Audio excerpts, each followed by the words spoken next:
ഭൂമിയുടെ അവകാശവുമായി ബന്ധപ്പെട്ട് വളരെ ഗൗരവമുള്ള ഒരു വിഷയമായത് നമ്മൾ വീണ്ടും ചർച്ചയൊക്കെ ചെയ്തുകൊണ്ടിരിക്കുന്ന ഒരു കാലത്തിലാണ് നമ്മളിപ്പോൾ ജീവിക്കുന്നത്. പ്രത്യേകിച്ച് കേരളം എന്ന് പറയുന്നത് ഇന്ത്യക്ക് മാത്രമല്ല ലോകത്തിന് പോലും ആണെന്ന് അവകാശപ്പെടുന്ന ഭൂപരിഷ്കരണ ഒക്കെ നടപ്പാക്കിയെന്ന് നമ്മൾ അവകാശപ്പെടുന്ന ഒരു സമയം അല്ലെങ്കിൽ ഒരു ദേശത്താണ് നമ്മൾ ജീവിക്കുന്നത്. അത് യഥാർത്ഥത്തിൽ ആ പറയുന്നതിൽ ആ അവകാശവാദത്തിൽ എന്തെങ്കിലും കഴമ്പുണ്ടോ എന്ന് വളരെ ഗൗരവപൂർവ്വം ചിന്തിച്ചുകൊണ്ടിരിക്കുന്നൊരു സമയം കൂടിയാണിപ്പോൾ. നമ്മൾ പറഞ്ഞ കൊട്ടിഘോഷിക്കപ്പെട്ട നമ്മൾ എപ്പോഴും നമ്മളുടെ നേട്ടമായി അവകാശപ്പെടുന്ന ഭൂപരിഷ്കരണ നിയമങ്ങൾ ഒട്ടും പ്രസക്തമല്ലെന്നും പൂർണ്ണമായി തകർന്നു എന്നൊക്കെ പല ഭാഗങ്ങളിൽ നിന്നും ആക്ഷേപങ്ങളൊക്കെ വന്നുകൊണ്ടിരിക്കുന്നൊരു സമയമാണ്.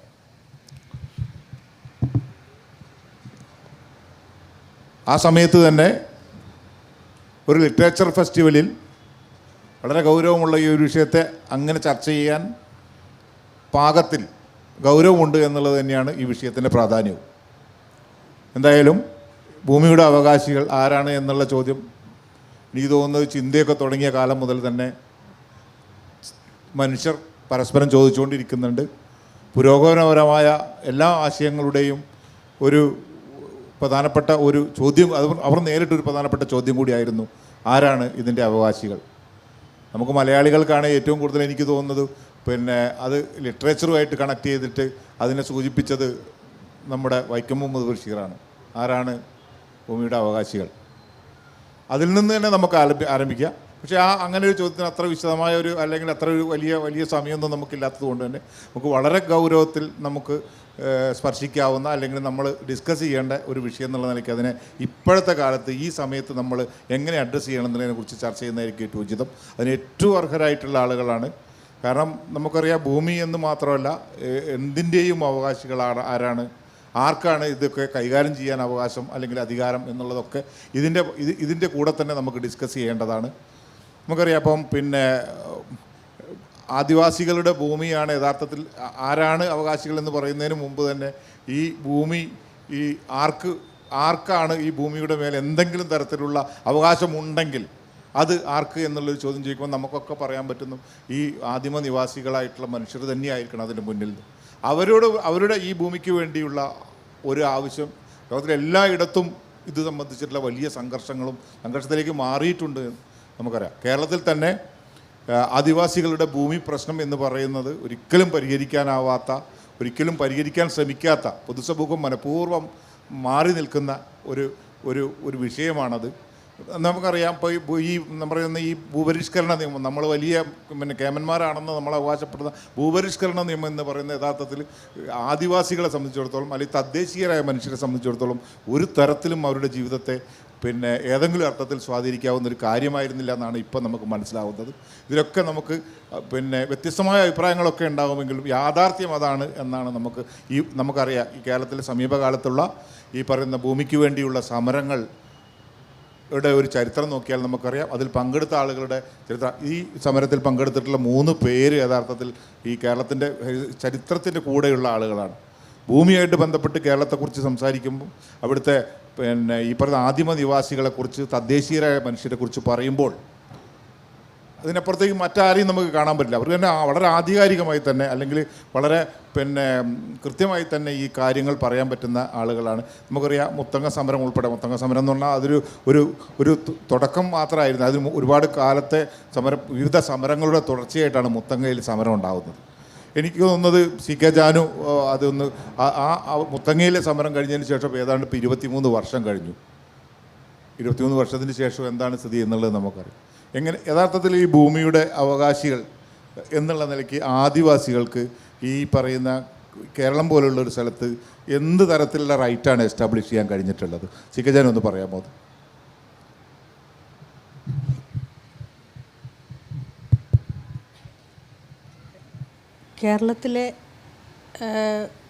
കേരളത്തിൽ മാത്രമല്ല, ലോകത്തെല്ലാ സ്ഥലത്തും മനുഷ്യർക്ക് ഭൂമിയിൽ നിലനിൽക്കാൻ വേണ്ടിയിട്ടുള്ള സമരങ്ങൾ നടന്നുകൊണ്ടിരിക്കുന്ന ഒരവസ്ഥയാണ്. ഇപ്പോൾ നമ്മളുടെ ഇന്ത്യയിലും ഇന്ത്യക്ക് പുറത്തും എല്ലാ സ്ഥലങ്ങളിലും ഭൂമിക്ക് വേണ്ടിയുള്ള സമരങ്ങളാണ് ശരിക്കും എല്ലാ സ്ഥലത്തും നടന്നുകൊണ്ടിരിക്കുന്നത്. ഭൂമി എന്ന് പറയുന്നത് ശരിക്കും ആരുടെയും ഒരു കുത്തക അവകാശമുള്ളതല്ല. ശരിക്കും പ്രകൃതിയിൽ പിറവിയെടുക്കുന്ന എല്ലാ മനുഷ്യർക്കും ഭൂമിയിൽ ജീവിക്കാനുള്ള മൗലിക അവകാശമുണ്ട്. അവരുടെ ഈ മൗലിക അവകാശത്തെയാണ് ശരിക്കും നിഷേധിക്കപ്പെട്ടുകൊണ്ടിരിക്കുന്നത് നിരന്തരമായിട്ട്. ഭൂമിയിലുള്ള പൂമ്പാറ്റയ്ക്കും പുൽക്കൊടിക്കും പ്രകൃതിയിലുള്ള മരങ്ങൾക്കും ജീവജാലങ്ങൾക്കും എല്ലാവർക്കും ഭൂമിയിൽ അവകാശമുണ്ട്. നമ്മളതിനെ ഈ അവകാശത്തേക്ക് നിഷേധിച്ച് ഏതെങ്കിലും ഒരു കൂട്ടരുടെ മാത്രം കുത്തക സ്വത്ത് എന്നുള്ള നിലയിലേക്ക് ഈ ഭൂമിയെ മാറ്റുന്നിടത്താണ് ശരിക്കും ഈ പ്രശ്നങ്ങൾ നിരന്തരമായിട്ട് ഉണ്ടായിക്കൊണ്ടിരിക്കുന്നത്. ഇപ്പോൾ ഭൂപരിഷ്കരണ നിയമം നമ്മളുടെ കേരളത്തിൽ ഇപ്പോൾ ഇന്ത്യയുടെ മറ്റ് സ്റ്റേറ്റുകളിലേക്ക് നമ്മൾ പോകുമ്പോൾ കേരളം മോഡൽ എന്ന് പറയുന്നത് ഭൂപരിഷ്കരണ നിയമത്തെയാണ്. മറ്റ് സ്റ്റേറ്റിൽ നടപ്പിലാക്കാത്ത ഒരു നിയമം ഇവിടെ കേരളത്തിൽ നടപ്പിലാക്കിയത് ഭൂപരിഷ്കരണം എന്നാണ്. പക്ഷേ ഈ ഭൂപരിഷ്കരണമാണ് ശരിക്കും മുഴുവൻ ആളുകളെയും ഭൂരഹിതരാക്കി മാറ്റുന്നത് എന്നുള്ളതാണ് ശരിക്കും നമ്മൾ തിരിച്ചറിയേണ്ടത്. പാരമ്പര്യമായിട്ട് ആദിവാസികൾ ഈ ഭൂമിയിൽ ജീവിച്ചിരുന്ന ആളുകളാണ്. ശരിക്കും എവിടുന്നെങ്കിലും കുടിയേറി വന്നിട്ട് ഒരു സ്ഥലത്ത് പോയി ഭൂമി കയ്യേറി അവിടെ താമസിക്കുന്ന അങ്ങനെയുള്ള ഒരു വിഭാഗങ്ങളല്ല. പാരമ്പര്യമായിട്ട് പ്രകൃതിയോടൊപ്പം തന്നെ ഏതെങ്കിലും പ്രദേശത്ത് അവിടെ അവരുണ്ടാവുകയും അവരുടെ തലമുറയായിട്ട് അവിടെ തന്നെ നിരന്തരമായിട്ട് താമസിച്ചുകൊണ്ടിരിക്കുന്ന ഒരവസ്ഥയാണ് നമുക്ക് കാണാൻ സാധിക്കുന്നത്. നമ്മുടെ കേരളത്തിൽ ഈ പട്ടയത്തിൻ്റെ വ്യവസ്ഥ കൊണ്ടുവന്ന സമയത്ത് ആദിവാസികൾക്ക് മാത്രം പട്ടയം കൊടുത്തില്ല ഗവൺമെൻറ് ആ സമയത്ത് ആദിവാസികൾക്ക് പട്ടയം കൊടുക്കാത്തതിൻ്റെ ഒരു റീസൺ പറഞ്ഞത് ആദിവാസികൾക്ക് വിദ്യാഭ്യാസവും വിവരവും ഇല്ലാത്തതുകൊണ്ട് ആദിവാസികൾക്ക് പട്ടയം കൊടുത്താൽ അവരത് നിസ്സാര പൈസയ്ക്ക് വിറ്റ് കളയും, അല്ലെങ്കിൽ മറ്റുള്ള ആളുകൾ അത് കയ്യേറി പിടിക്കും, അതുകൊണ്ടാണ് ആദിവാസികൾക്ക് പട്ടയം കൊടുക്കാതെ ഇരിക്കുന്നത് എന്ന് പറയുകയും മറ്റുള്ള ആളുകൾക്ക് അതേ സമയത്ത് പട്ടയം കൊടുക്കുകയും ചെയ്യുന്ന ഒരു ഇരട്ടത്തപ്പ് നയം ഈ ഭൂപരിഷ്കരണത്തിലൂടെ ഗവൺമെൻറ് അന്ന് ശരിക്കും ചെയ്തിട്ടുണ്ട്.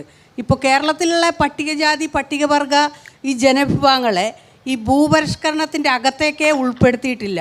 അവർ ശരിക്കും ഈ നിലവിലുള്ള നിയമങ്ങളും വ്യവസ്ഥകൾക്കൊക്കെ അപ്പുറത്തുള്ള ആളുകളാണ്. അതിൻ്റെ ഭാഗമാകാനേ ഈ ആളുകളെ ഒരു കാലത്തും അനുവദിച്ചിട്ടില്ല, ഇപ്പോഴും അത് അനുവദിക്കുന്നില്ല. അതുകൊണ്ടാണ് നമ്മളൊക്കെ നിരന്തരമായിട്ട് ഭൂമിക്ക് വേണ്ടിയിട്ടുള്ള സമരം ചെയ്യേണ്ടി വരുന്നത് പോലും. ഗവൺമെൻറ് എപ്പോഴും ഈ ആളുകളെ മനുഷ്യരാണെന്ന് പരിഗണിക്കുന്ന ഒരു തലത്തിലേക്ക് ശരിക്കും വന്നിട്ടില്ല. മനുഷ്യരാണെങ്കിലാണ് സാധാരണ മനുഷ്യർ ഇവിടെ വേണ്ട പ്രാഥമിക എല്ലാ സൗകര്യങ്ങളും ഈ മനുഷ്യർക്കും കൊടുക്കേണ്ടതുള്ളൂ. ഇവരെ മനുഷ്യരായിട്ട് പരിഗണിക്കാത്തത് കൊണ്ട് അവർക്ക് ഇതൊന്നും കൊടുക്കേണ്ട ആവശ്യമില്ല എന്നുള്ളൊരു നിലയിലേക്കാണ് ശരിക്കും ഗവൺമെൻറ് മാറിക്കൊണ്ടിരിക്കുന്നത്. ഇപ്പോൾ ഞാനൊക്കെ സമരരംഗത്തേക്ക് വരുന്നത് ഭൂമിയിൽ കയറിയുള്ള കുടിൽക്കട്ടൽ സമരം നടത്തുന്നത് ശരിക്കും 1989 എൻ്റെ ആദ്യത്തെ ഭൂമിയിൽ കയറിയുള്ള ഒരു കുടിൽക്കട്ടൽ സമരം ആരംഭിക്കുന്നത്.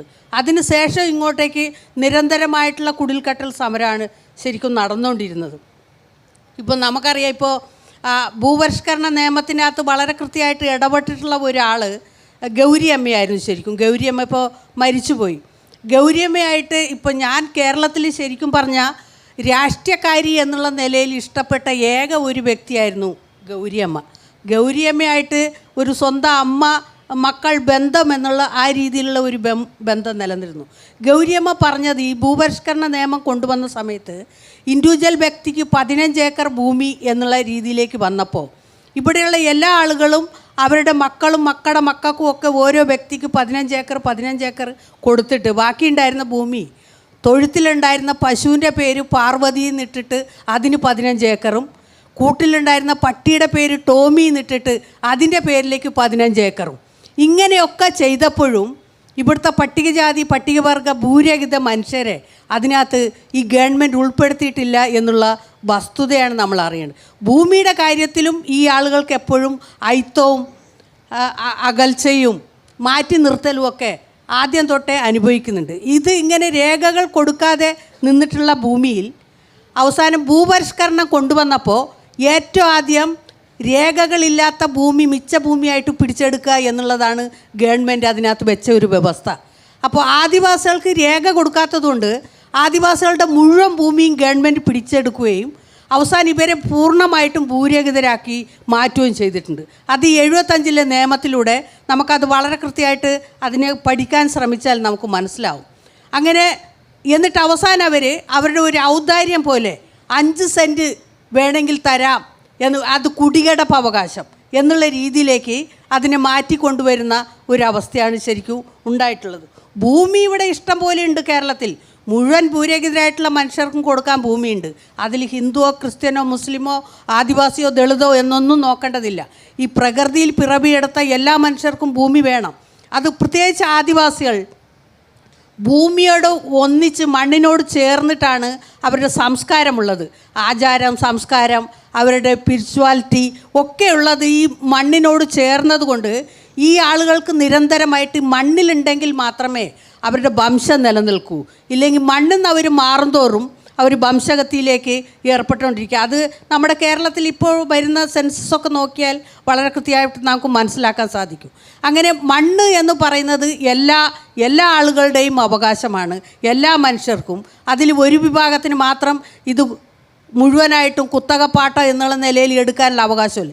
ഗവൺമെൻറ് ഏതോ കാലത്ത് എവിടെ നിന്നൊക്കെ വരുന്ന ആളുകൾ മന്ത്രിയാവുന്നു, അവർക്കെന്ത് അവകാശമാണ് ഈ പ്രദേശത്തുള്ള ഭൂമി ഗവൺമെൻറ്റിൻ്റെ ഭൂമിയാണെന്ന് പറയാൻ?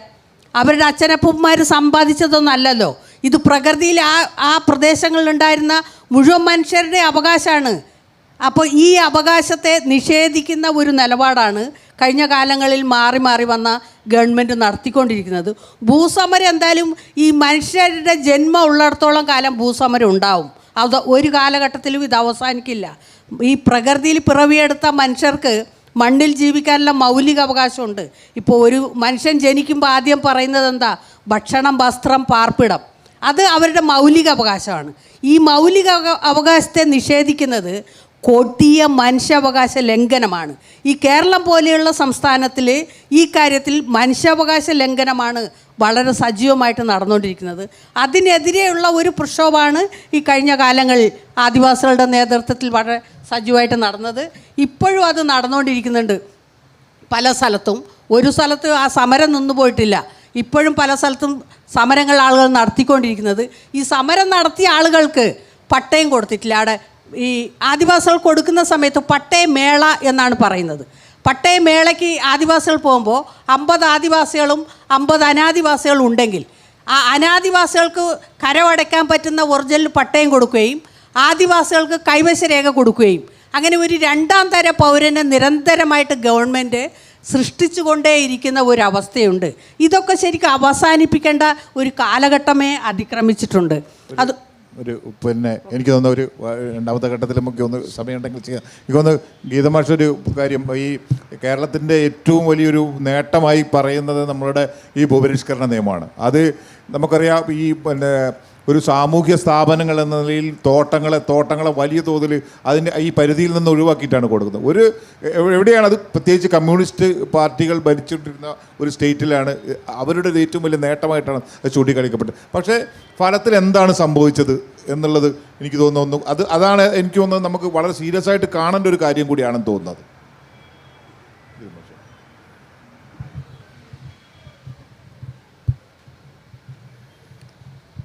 എല്ലാവർക്കും നമസ്കാരം. ഭൂമിയുടെ യഥാർത്ഥ അവകാശികളാര് എന്ന ഒരു ചോദ്യം ഉന്നയിക്കുകയാണെങ്കിൽ അതിന് നല്ലൊരു വിശദീകരണം പറഞ്ഞുകൊണ്ടാണ് ജാന് തുടങ്ങുന്നത്. അത് ഒന്നുകൂടി ക്ലാരിഫൈ ചെയ്യാനാണ് ഞാൻ ആഗ്രഹിക്കുന്നത്. വളരെ ശരിയായിട്ടുള്ളൊരു നിലപാടാണ്. ഭൂമിയിൽ ജനിച്ച എല്ലാവർക്കും, എല്ലാ ചരാചരങ്ങൾക്കും എന്ന് വേണേൽ പറയാം, അതിലവകാശമുണ്ട്. അല്ലെങ്കിൽ ജീവിക്കാനുള്ള റൈറ്റ് ടു ലിവ് എന്ന് പറയുന്ന ഒരു അവകാശം അവർക്കുണ്ട്. ഈ ഭൂമി എങ്ങനെയാണോ നമുക്ക് ലഭ്യമായത് അതേപോലെ തിരിച്ച് ഈ പ്രകൃതിയിൽ ഏൽപ്പിച്ച് നമ്മൾ രംഗം വിടുക എന്നതാണ് എല്ലാ മനുഷ്യരുടെയും ഒരു കർത്തവ്യമെന്ന് വളരെ വർഷങ്ങൾക്ക് മുമ്പ് തന്നെ ഒരു ഗോത്രമൂപ്പനായ സിയാറ്റിൽ മൂപ്പൻ പറയുകയുണ്ടായത് ഇവിടെ വളരെ പ്രസക്തമാണ്. അതിൻ്റെ മറ്റൊരു വിശദീകരണമാണ് ജാനു തുടക്കത്തിൽ നൽകിയത്. വളരെ മനുഷ്യകേന്ദ്രീകൃതമായ ഒരു ചിന്തയുടെ അടിസ്ഥാനത്തിൽ നോക്കുമ്പോൾ ഭൂമിയിൽ ഉടമസ്ഥാവകാശം സ്ഥാപിക്കുന്ന ഒരു രീതി ശാസ്ത്രം ഈ ആധുനിക ലോകം ഉണ്ടാക്കിയെടുത്തതാണ്. പട്ടയം, ഉടമസ്ഥാവകാശം, ജന്മിത്വം, അതിനനുസൃതമായ ഭൂമിയുടെ അളവുകൾ, അളവ് കോലുകൾ തുടങ്ങിയവയെല്ലാം തന്നെ ആധുനികതയുടെ ഒരു സൃഷ്ടിയാണ്, മോഡേണിറ്റി. അത് യൂറോപ്പിൽ നിന്ന് ഉത്ഭവിച്ചൊരു കാര്യമാണ്. അതുകൊണ്ട് തന്നെ ഈ പട്ടയമേളകളും അതൊക്കെ അതിൻ്റെ ഭാഗമായിട്ടാണ് നമ്മുടെ നാട്ടിൽ ഈ പറയുന്ന ഭൂമി ഏറ്റെടുക്കൽ നിയമം, ഭൂമി പതിച്ചു കൊടുക്കൽ നിയമം തുടങ്ങിയ എല്ലാ നിയമങ്ങളും വന്നത്. മറ്റൊരു തരത്തിൽ പറഞ്ഞാൽ ഇതെല്ലാം തന്നെ ഒരു വിക്ടോറിയൻ കാഴ്ചപ്പാടിൽ ഇതെല്ലാം ഭരണകൂടത്തിൻ്റെ അവകാശമാണ്, ഇവർക്കെല്ലാം തന്നെ ഇത് പതിച്ചു കൊടുക്കാനും അതെടുത്തു കളയാനും എന്ന് പറയുന്ന ഒരു വീക്ഷണം. ഗോത്രവർഗ വിഭാഗങ്ങളെ സംബന്ധിച്ചിടത്തോളം ഈ കാഴ്ചപ്പാടിനൊക്കെ പുറത്തുള്ളൊരു ലോകമാണത്.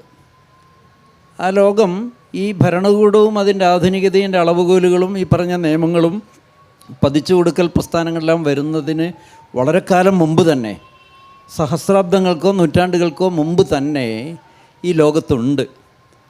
അത് ഈ പ്രകൃതിയുമായി ബന്ധപ്പെട്ട ഒരു നൈരന്തര്യത്തിൽ, ഒരു കോഎക്സിസ്റ്റൻസിൻ്റെ അടിസ്ഥാനത്തിൽ, സഹവർത്തിത്വത്തിൻ്റെ അടിസ്ഥാനത്തിൽ രൂപപ്പെട്ട അവരെ സംബന്ധിച്ചിടത്തോളം ഒരു സമഗ്രമായ സാമൂഹിക രാഷ്ട്രീയ സംവിധാനമാണ്. അത് ഭൂമി, പ്രകൃതി, മണ്ണ്, അവരുമായി ബന്ധപ്പെട്ട ജീവിതക്രമം, അതുമായി ബന്ധപ്പെട്ട ഗോത്രഘടന, അവരുടെ വിശ്വാസ പ്രമാണങ്ങൾ, ഇതെല്ലാം തന്നെ പരസ്പര ബന്ധിതമായ നിലയിൽ രൂപപ്പെട്ട ഒരു വ്യവസ്ഥയാണത്. അത് ഇവിടുത്തെ 40ഓളം ഗോത്രങ്ങൾ കേരളത്തിലെടുക്കുകയാണെങ്കിൽ അവർക്കുണ്ട്, റെഡ് ഇന്ത്യക്കാർക്കുണ്ട്, ബ്രസീലിലും അല്ലെങ്കിൽ അതുപോലെ ലാറ്റിൻ അമേരിക്കൻ രാജ്യങ്ങൾ വരാൻ പരസ്പരം കണ്ടുമുട്ടിയവരൊന്നുമല്ല. അവർക്കെല്ലാം തന്നെ സമാനമായ ഒരു ജീവിതക്രമം. നമുക്കതിനെ ആധുനിക ലോകം അതിനെ ട്രൈബൽ ഓട്ടോണമി എന്നാണ് വിശദീകരിക്കുന്നത്.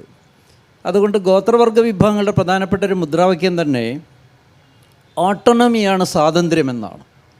സ്വയംഭരണമാണ് സ്വാതന്ത്ര്യം. അലീനായ അന്യവൽകൃതമായ എല്ലാ വ്യവസ്ഥകളും അവർ നിരാകരിക്കുക.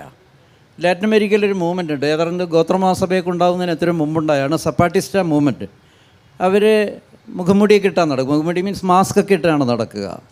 അവർ ആയുധമേന്തിക്കൊണ്ടാണ് നടക്കുന്നത്. സ്വാതന്ത്ര്യത്തിൻ്റെ ഒരു ചിഹ്നമായി, പൊരുതുന്നതിൻ്റെ ചിഹ്നമായാണ് അവർ തോക്കൊക്കെ ആയിട്ട് നടക്കുന്നത്. ആരെയും കൊല്ലാനൊന്നുമല്ല. അപ്പോൾ അവരുടെ പ്രധാനപ്പെട്ട ഒരു മുദ്രാവാക്യം തന്നെ സ്വാതന്ത്ര്യമാണ് സ്വയംഭരണം, അല്ലെങ്കിൽ സ്വയംഭരണമാണ് സ്വാതന്ത്ര്യം എന്നുള്ളതാണ്. ഈ ആധുനിക ലോകത്തൊക്കെ എപ്പോഴെന്ന് വെച്ചാൽ എപ്പോഴും യുദ്ധങ്ങൾ, കൊലകൾ, വെട്ടിപ്പിടുത്തം. ഇപ്പോൾ ഈ ക്ലൈമറ്റ് ചേഞ്ചിൻ്റെയൊക്കെ വലിയൊരു കാലഘട്ടത്തിലും മനുഷ്യനെ പരസ്പരം കൊന്നൊടുക്കിക്കൊണ്ടിരിക്കുകയാണല്ലോ. ഭരണകൂടങ്ങൾ വിപ്ലവം നടക്കും, കൗണ്ടർ റവല്യൂഷൻസ് ഉണ്ടാകും. ആധുനികതയുടെ പേരിലും ഉത്തരാധീനതയിലും വലിയ വലിയ വിപ്ലവങ്ങളും റവല്യൂഷൻസും ജൻസി വിപ്ലവം ഉൾപ്പെടെ ഉണ്ടാകും. ഇതെല്ലാം തന്നെ ഇങ്ങനെ തകർന്നു പോകാനും സാധ്യതയുണ്ട്, വീണ്ടും ഉണ്ടാകാം. പക്ഷേ ഇതിൻ്റെ എല്ലാം പുറത്തുള്ള ഈ ആധുനിക ലോകത്തിലെ സൃഷ്ടികളെല്ലാം തന്നെ കണ്ടുപിടിച്ചതിന് തത്വശാസ്ത്രജ്ഞന്മാരുണ്ട്, ബുദ്ധിജീവികളുണ്ട്, ഫിലോസഫേഴ്സുണ്ട്, റൂസോയുണ്ട്, എന്താ പറയേണ്ടത്, പല ആളുകളുമുണ്ട്. ഇവിടെ കൗടില്യനുണ്ടായിട്ടുണ്ട്, മനുസ്മൃതി ഉണ്ടായിട്ടുണ്ട്. ഇങ്ങനെയൊക്കെ ഉണ്ടാകുന്നതിനും എത്രയോ മുമ്പ് തകരാതെ കിടക്കുന്നൊരു സാമൂഹിക രാഷ്ട്രീയ വ്യവസ്ഥയാണ് ഗോത്ര സ്വയംഭരണം. അപ്പോൾ ഈ ലോകത്ത് ഒരർത്ഥത്തിൽ കമ്മ്യൂണിസ്റ്റുകൾ പണ്ട് പറഞ്ഞതിൽ നിന്ന് ഭിന്നമായി 2 ലോകമേ ഉള്ളൂ. ഗോത്രവർഗ്ഗങ്ങളുടെ, ആദിവാസികളുടെ സ്വയംഭരണ ലോകവും എപ്പോഴും പ്രതിസന്ധി നേരിട്ടുകൊണ്ടിരിക്കുന്ന ആധുനികതയുടെ ലോകവും. അത് ഉത്തരാധുനികതയിലാണ് ഇപ്പോഴുള്ളത്. അതിന് ഒരു ഉറപ്പൊന്നും നമുക്ക് നൽകാൻ പറ്റില്ല. എപ്പോഴും തകരാം. ദേശീയതയുടെ പേരിൽ വിപ്ലവങ്ങൾ, യുദ്ധങ്ങൾ, വർഗീയത, പലതരത്തിലുള്ള അക്രമാസക്തമായ ഒരു വ്യവസ്ഥയാണ് ഈ ആധുനികത. അതിൽ നിന്ന് പുറത്തുള്ള ഈ മനുഷ്യർക്ക് അങ്ങനെ ഉടമസ്ഥതയുടെ പ്രശ്നമൊന്നുമില്ല. ഭൂമിയെ പരിപാലിക്കുന്നവർ എന്ന് വേണമെങ്കിൽ പറയാം. ഞാനിതൊരു ആദ്യത്തെ ഒരു ഭാഗമായി പറഞ്ഞത് ജാനു പറഞ്ഞതിൻ്റെ മറ്റൊരർത്ഥത്തിലുള്ള വിശദീകരണമാണ്. ഇന്നിപ്പോൾ ആധുനികതയുടെ പ്രശ്നം മുഴുവൻ തന്നെ, ലോകത്തിൻ്റെ പ്രശ്നം തന്നെ ഈ ഭൂമിയിൽ ഉടമസ്ഥാവകാശം സ്ഥാപിച്ചെടുക്കുക, പിടിച്ചെടുക്കുക തുടങ്ങിയവയൊക്കെയാണ്. അതുകൊണ്ട് തന്നെ ആധുനികതയും കൊളോണിയൽസവും ഇതെല്ലാം രൂപപ്പെട്ടതിന് ശേഷം ഗോത്രവർഗ്ഗങ്ങളുടെ മുകളിലുള്ള ആയുധമേന്തിക്കൊണ്ടുള്ള കയ്യേറ്റങ്ങൾ, പിടിച്ചെടുക്കൽ തുടങ്ങിയവയൊക്കെയാണ് ഉണ്ടായിരുന്നത്. ഒരിക്കലും അവരുടെ അവകാശങ്ങൾ, ഭൂമിയിൽ ജീവിക്കാനുള്ള അവരുടെ പരിപാലനത്തിനുള്ള റൈറ്റ് ഒരിക്കലും തന്നെ അംഗീകരിക്കപ്പെട്ടിട്ടില്ല എന്നാണ് പ്രശ്നം. നമ്മുടെ മോഡറേറ്റർ രാമദാസോട് ഉന്നയിച്ചൊരു കാതലായ പ്രശ്നമുണ്ട്. കേരളം പോലൊരു ചുറ്റാവൃത്തത്തിൽ ഈ കൊച്ചു ഗ്രാമം പോലുള്ള ഈ കരയിൽ കൃഷിഭൂമിയുടെ ഒരു മൃഗീയ ഭൂരിപക്ഷവും ഏതാണ്ട് 60% വൻകിട തോട്ടങ്ങളാണ്. വൻകിട തോട്ടങ്ങൾ.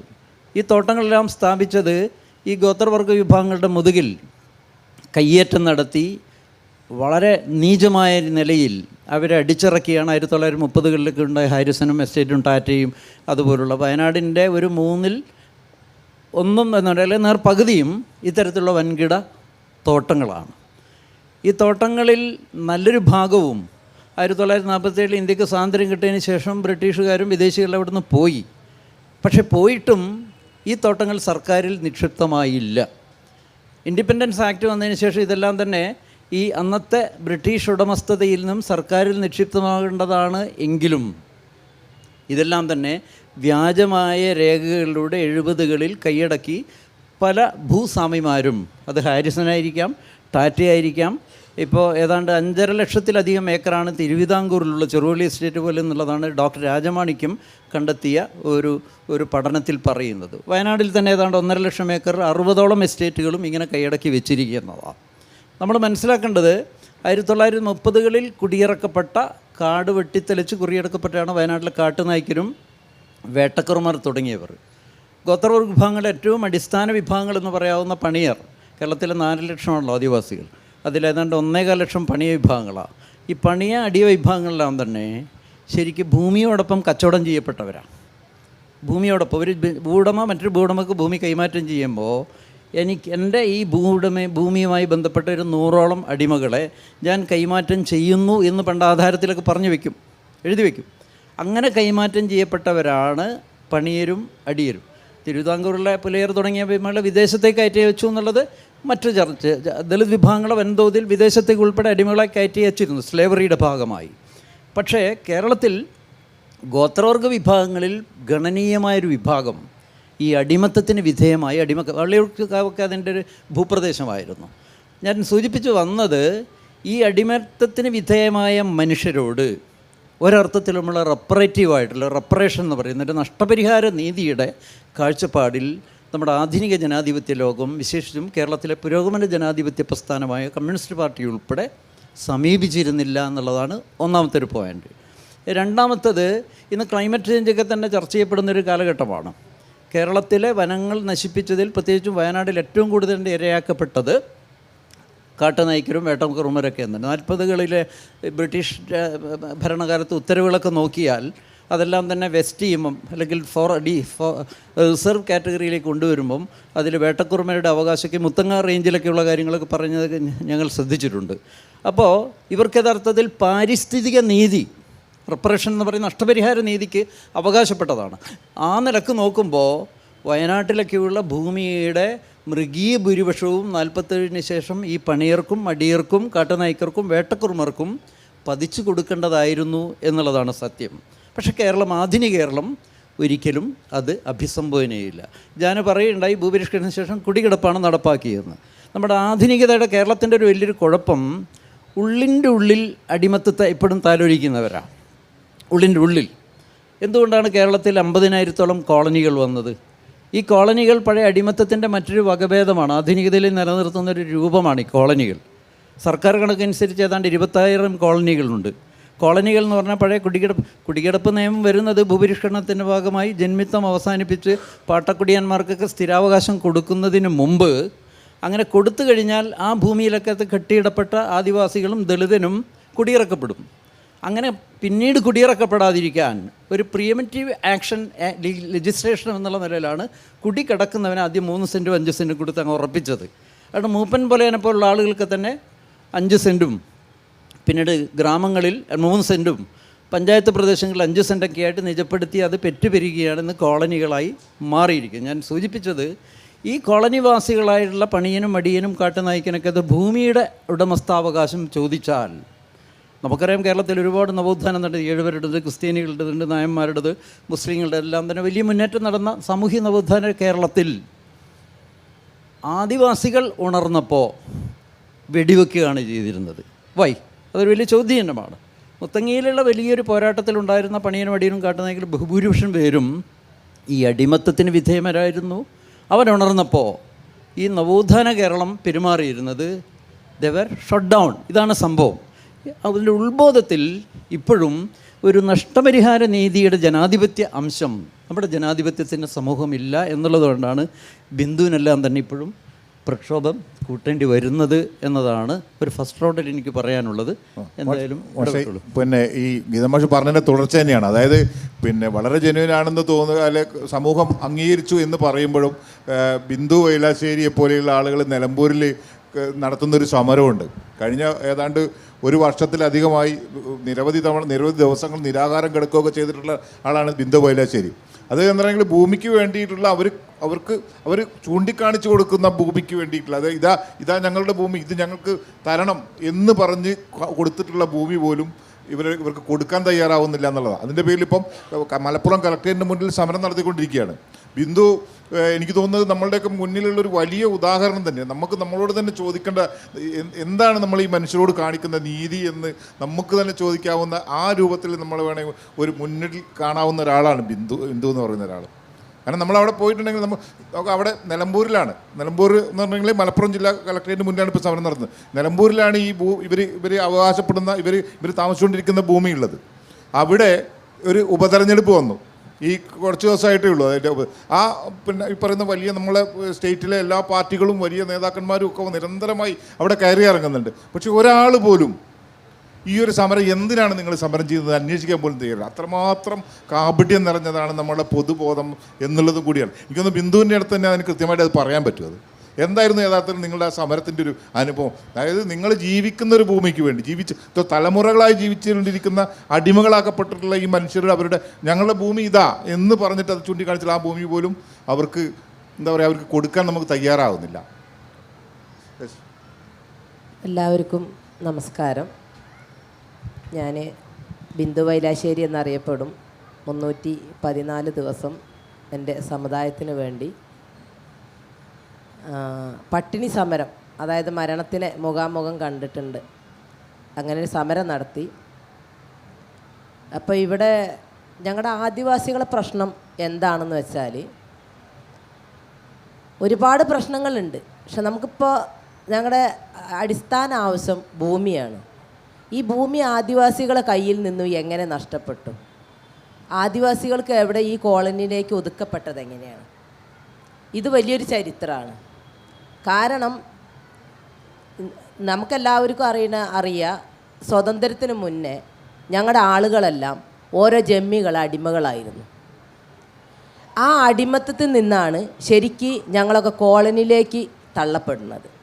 കാരണം എന്താണെന്ന് വെച്ചിട്ടുണ്ടെങ്കിൽ ഈ ജമ്മിത്ത അവകാശം എന്ന് പറഞ്ഞിട്ട് ഞങ്ങൾക്ക് കുടികിടപ്പ് അവകാശം നമ്മുടെ പിന്നെ എന്താ പറയുക, സ്വാതന്ത്ര്യത്തിന് ശേഷം ജനാധിപത്യ രീതിക്ക് തിരഞ്ഞെടുക്കപ്പെട്ട നമ്മുടെ ഈ ഗവൺമെൻറ്റുകളൊന്നല്ല ഞങ്ങൾക്കൊന്നും ഭൂമി തന്നിട്ടുള്ളത്. ഈ അന്ന് നമ്മുടെ ഈ ജമ്മികൾ ഒരു മൂലയിലേക്ക് ഞങ്ങൾ ഒതുക്കി, ഇവിടെ ഈ തമ്പുരാൻ്റെ പണിക്കാർ എന്നും പറഞ്ഞിട്ട് ഞങ്ങളെ പൂർവികർക്ക് അന്ന് ജമ്മിത്ത കാലത്ത് കൊടുത്ത ആ ഭൂമിയിലാണ് ഇന്ന് ആദിവാസികൾ ഓരോ കുടിലും വെച്ച് താമസിക്കുന്നത്. ഇന്ന് നിങ്ങൾക്ക് മിക്ക കോളനികളും കേരളത്തിലെടുത്ത് പരിശോധിച്ചാൽ നിങ്ങൾക്ക് കാണാൻ കഴിയുന്ന ഒരു വാസ്തവമാണത്.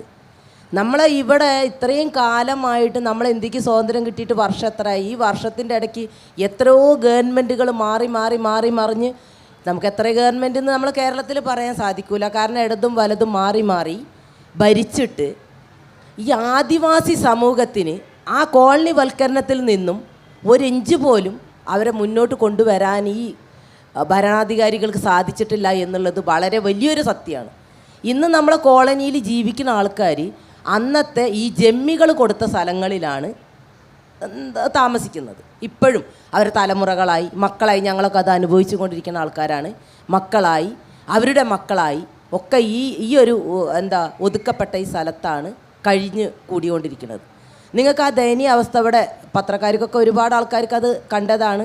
നമ്മുടെ ഈ സമൂഹം ഇത് കണ്ടുകൊണ്ടിരിക്കുന്നുണ്ട്. എങ്കിൽ പോലും ഈ ഒരു നമ്മുടെ മറ്റ് സമുദായങ്ങൾ അല്ലെങ്കിൽ മറ്റുള്ളൊരു സമൂഹം ഈ ആദിവാസികളെ ഗവൺമെൻറ് ഏത് രീതിയിലാണോ കാണുന്നത് അതേ രീതിയിൽ കാണാൻ ആഗ്രഹിക്കുന്നവരാണ്. അവർക്ക് വേണ്ടി സംസാരിക്കാൻ ഈ സംഘടനകളാവട്ടെ, ഈ എന്താ പറയുക, നമ്മുടെ മനുഷ്യാവകാശ പ്രവർത്തകരാകട്ടെ, അല്ലെങ്കിൽ നമ്മൾ അനേക ആളുകൾ നമ്മുടെ ഈ ഇടയിൽ ജീവിക്കുന്നുണ്ട്. അവരൊന്നും ഇവർക്ക് ഈ അടിസ്ഥാന വർഗത്തിന് വേണ്ടിയിട്ട് ഒരു ശബ്ദം ഉയർത്തുന്നില്ല എന്നുള്ളതാണ് ഏറ്റവും വലിയ ഞങ്ങളുടെ ദുഃഖം. നമ്മുടെ ഇവർ ഭൂപരിഷ്കരണ നിയമം വലിയ കൊട്ടി ആഘോഷിച്ച് നമ്മുടെ കേരളത്തിൽ നടപ്പിലാക്കി എന്ന് പറഞ്ഞു. എന്നാൽ എവിടെ ഭൂപരിഷ്കരണ നിയമത്തിൽ ഒരു സെൻറ്റ് ഭൂമി പോലും കൊടുത്തിട്ടില്ല. യഥാർത്ഥ സത്യം അതാണ്. ഭൂപരിഷ്കരണ നിയമത്തിൽ കൊടുക്കേണ്ട 2 സെൻറ്റും 3 സെൻറ്റും ഭൂമികളല്ല കൊടുക്കേണ്ടത്. ഭൂപരിഷ്കരണ നിയമം പറയുന്നത് ഒരു ആദിവാസി കുടുംബത്തിന് 5 ഏക്കർ സ്ഥലം എന്നാണ് ഭൂപരിഷ്കരണ നിയമത്തിൽ പറയുന്നത്. അത് അവർ 2 സെൻറ്റ് 3 സെൻറ്റ് കൊടുത്ത് ഭൂപരിഷ്കരണ നിയമം നടപ്പിലാക്കി എന്ന് എവിടെയും പറയാൻ പറ്റില്ല. കേരളത്തിൽ എവിടെയും നടപ്പിലാക്കിയിട്ടില്ല. അതായത്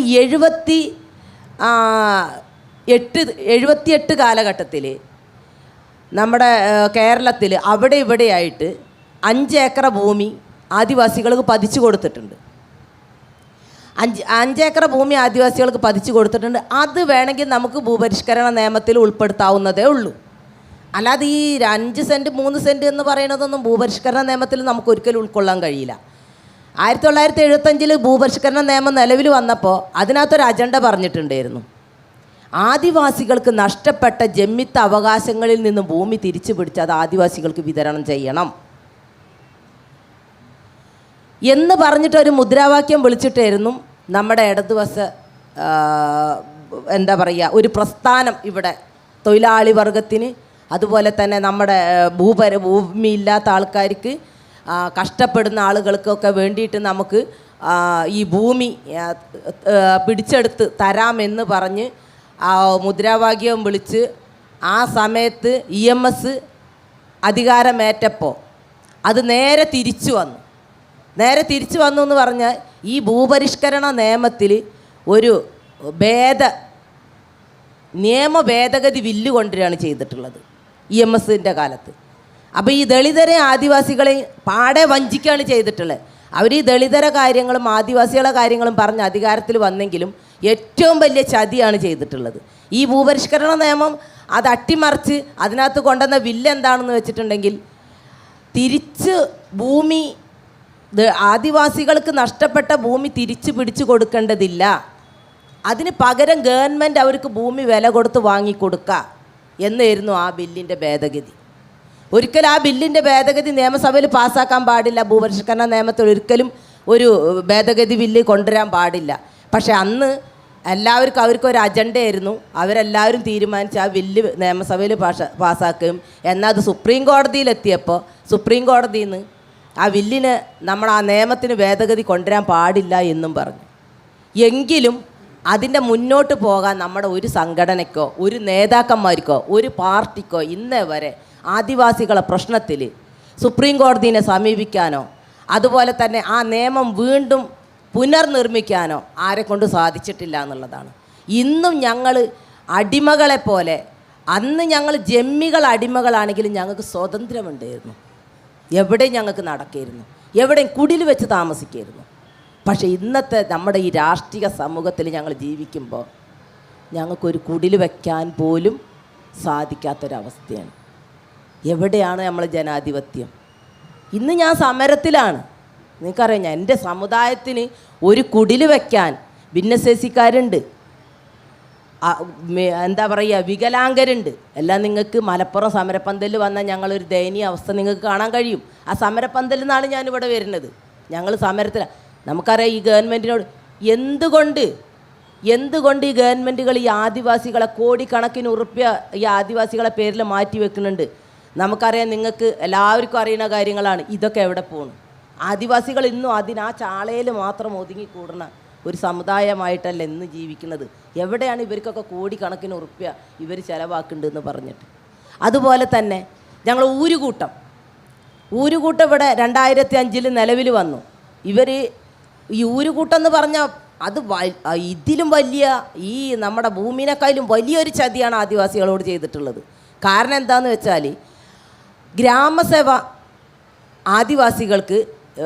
ആദിവാസികളിൽ നിന്ന് ഗ്രാമസഭയിൽ നിന്നും മാറ്റി നിർത്തപ്പെട്ടു. അത് ആദ്യം ഗ്രാമസഭ കൂടുമ്പോഴും ഒരു സമയം നമ്മളെ പൊതുജനങ്ങൾക്കുള്ള ഗ്രാമസഭയും വേറൊരു സമയത്ത് ആദിവാസികൾക്ക് മാത്രമുള്ള ഒരു ഗ്രാമസഭയായി മാറി.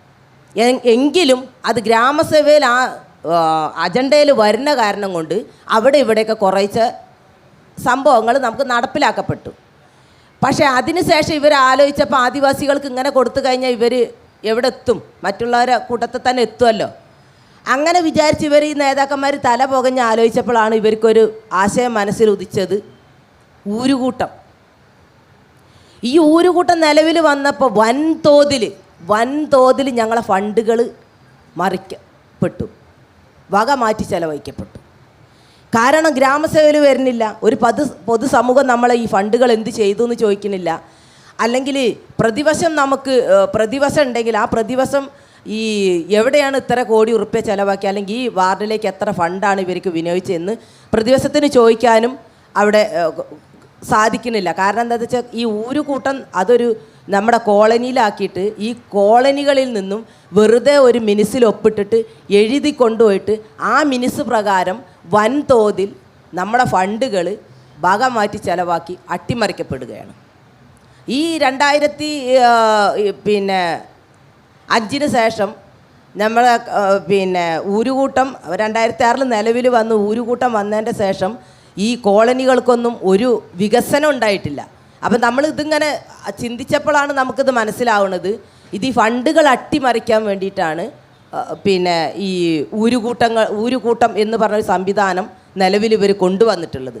അതേതോ ഒരു മഹാൻ്റെ ബുദ്ധിയിൽ നിന്ന് ഉദിച്ചതാണത്. അത് ഈ ഫണ്ടുകൾ ഇപ്പോൾ നല്ല നമുക്ക് വിവരാവകാശമൊക്കെ ചോദിച്ചാൽ അതിൻ്റെ കണക്കൊന്നും കിട്ടൂല. പക്ഷേ ഈ ഫണ്ടുകളൊക്കെ ഇപ്പോൾ 2000 വർഷം കഴിഞ്ഞപ്പോഴേക്കിനും നമ്മളൊരു ചെറിയൊരു കണക്ക് നമ്മളെ ഗവൺമെൻറ് ഇട്ടത് അട്ടപ്പാടി വയനാട് ജില്ലകളിലേക്ക് 2500 കോടി രൂപ അട്ടപ്പാടിക്ക് വയനാട്ടിലേക്ക് മാത്രം ആദിവാസികളെ കാര്യത്തിന് വേണ്ടിയിട്ട് ചിലവാക്കിയെന്ന് നിങ്ങളൊന്ന് ആലോചിച്ച് നോക്കി. ഈ അട്ടപ്പാടിയത്തെ ഈ വയനാട്ടിലെ ആദിവാസികളെ ഒരു ശതമാനം പ്രശ്നമെങ്കിലും പരിഹരിക്കാൻ ഈ 2500 കോടി രൂപ വേണം. നമ്മൾ ഈ 2500 കോടി രൂപ ഈ ആദിവാസി മേഖലയിലേക്ക് അട്ടപ്പാടിയിലേക്കും വയനാട്ടിലേക്കും ചിലവഴിച്ചിരുന്നെങ്കിൽ അവിടുത്തെ കോളനികളൊക്കെ എന്തായിരിക്കും സ്ഥിതി? നിങ്ങളൊന്ന് സങ്കല്പിച്ച് നോക്ക്. ഈ 2500 കോടി രൂപ ചിലവാക്കി. അപ്പോൾ ഇങ്ങനെ നമ്മളെ കേരളത്തിലെ മൊത്തം ആദിവാസികൾക്ക് ചിലവാക്കിയ ഫണ്ട് എടുത്ത് പരിശോധിച്ചാൽ നമ്മളൊക്കെ പൊട്ടിത്തെറിച്ച് പോകും. കാരണം എന്താണെന്ന് വെച്ചിട്ടുണ്ടെങ്കിൽ ഇതൊക്കെ എന്താ കായാണോ വെള്ളത്തിൽ കൊണ്ട് കലക്കാൻ, രൂപയല്ല എന്ന് വിചാരിക്കും. അത്രയ്ക്ക് ഞങ്ങളൊക്കെ പേരിലുള്ള ഫണ്ടുകൾ വെട്ടിത്തന്നിട്ടുണ്ട്. ബിന്ദു പിന്നെ പറഞ്ഞതെന്ന് ഒരു കാര്യം കൂടി, അതായത് എനിക്ക് തോന്നുന്നത്, അതായത് കേരളത്തിൽ ഒരുപാട് സമരം നടക്കുന്നുണ്ട്. പിന്നെ പ്രത്യേകിച്ച് ഇടത് മനസ്സുള്ള കമ്മ്യൂണിസ്റ്റ് ബോധമുള്ള ഒരു സമൂഹമാണെന്ന് നമ്മൾ അംഗീകരിക്കുന്നു. അപ്പം നമ്മൾ ഈ തൊഴിലാളി വർഗം ഏറ്റവും അടിസ്ഥാന ജനവിഭാഗത്തിൻ്റെ കൂടെയാണെന്ന് നമ്മൾ പറയുന്നു. അതൊക്കെ പറയുമ്പോഴും ഈ ആദിവാസികളുടെ ഈ ഭൂമിക്കൊക്കെ വേണ്ടിയുള്ള സമരം പലപ്പോഴും അടിച്ചമർത്തപ്പെടുക. മുഴുവൻ സമരങ്ങളും അങ്ങനെ തന്നെയാണ്. കഴിഞ്ഞ 10 വർഷമായിട്ട് എനിക്ക് തോന്നുന്നു കേരളത്തിലുള്ള ഗവൺമെൻറ് ഈ ആദിവാസികളുടെ പ്രശ്നത്തെക്കുറിച്ച് സംസാരിക്കാൻ പോലും തയ്യാറായിട്ടില്ല എവിടെയും. ഈ സമരങ്ങളെ മുഴുവനും അടിച്ചമർത്താൻ കൃത്യമായി ചില മാർഗങ്ങളുണ്ട്. പ്രത്യേകിച്ച് ഞാൻ പറയാം, മുത്തങ്ങയിൽ തുടങ്ങുന്ന അറിയാം, ചെങ്ങറയിൽ അറിയാം, പിന്നീട് നടന്ന എല്ലാ ആദിവാസി സമരങ്ങളും ഇപ്പം ബിന്ദുവൊക്കെ നടത്തിക്കൊണ്ടിരിക്കുന്ന സമരവും ഒക്കെ ഒരു ലേബൽ നൽകിയിട്ട് അതിനെ അടിച്ചമർത്തുക എന്നുള്ളൊരു നയം കൂടിയാണ്. പലപ്പോഴും എന്താണെങ്കിൽ മാവോയിസ്റ്റ് ബന്ധം ആരോപിക്കുക, അല്ലെങ്കിൽ തീവ്രവാദ ബന്ധം ആരോപിച്ചിട്ട് ഇത്തരം സമരങ്ങളെ, ജനകീയമായ ആവശ്യങ്ങളെ, വളരെ സത്യസന്ധമായ ആവശ്യത്തെ അറിയാം, സമൂഹത്തിന് എല്ലാവർക്കും അറിയാം. കേരളത്തിലുള്ള എല്ലാ പൊതുസമൂഹത്തിനും വളരെ കൃത്യമായ നിലപാടൊക്കെ ഉണ്ട്, അറിയാം അവർക്ക്. പക്ഷേ ഇതിനൊന്നും മിണ്ടാറില്ല. ഇവരെ നേരിടാൻ വേണ്ടി ഉപയോഗിക്കുന്ന ചില മാർഗങ്ങളാണ് ഇത്തരത്തിലുള്ള ഈ പറയുന്ന മാവോയിസ്റ്റ് ആരോപണം. ഇപ്പം നിലമ്പൂരിലെ സമരം എന്നൊക്കെ പറഞ്ഞാൽ ആ രൂപത്തിൽ മാത്രമാണ് അത് വിലയിരുത്തപ്പെട്ടത്. മുത്തങ്ങയിലും അങ്ങനെ തന്നെയായിരുന്നു. മുത്തങ്ങയുടെ സമരത്തെയും അവസാന ഘട്ടത്തിൽ അങ്ങനെ ശാപകുത്താൻ ശ്രമിച്ചത്.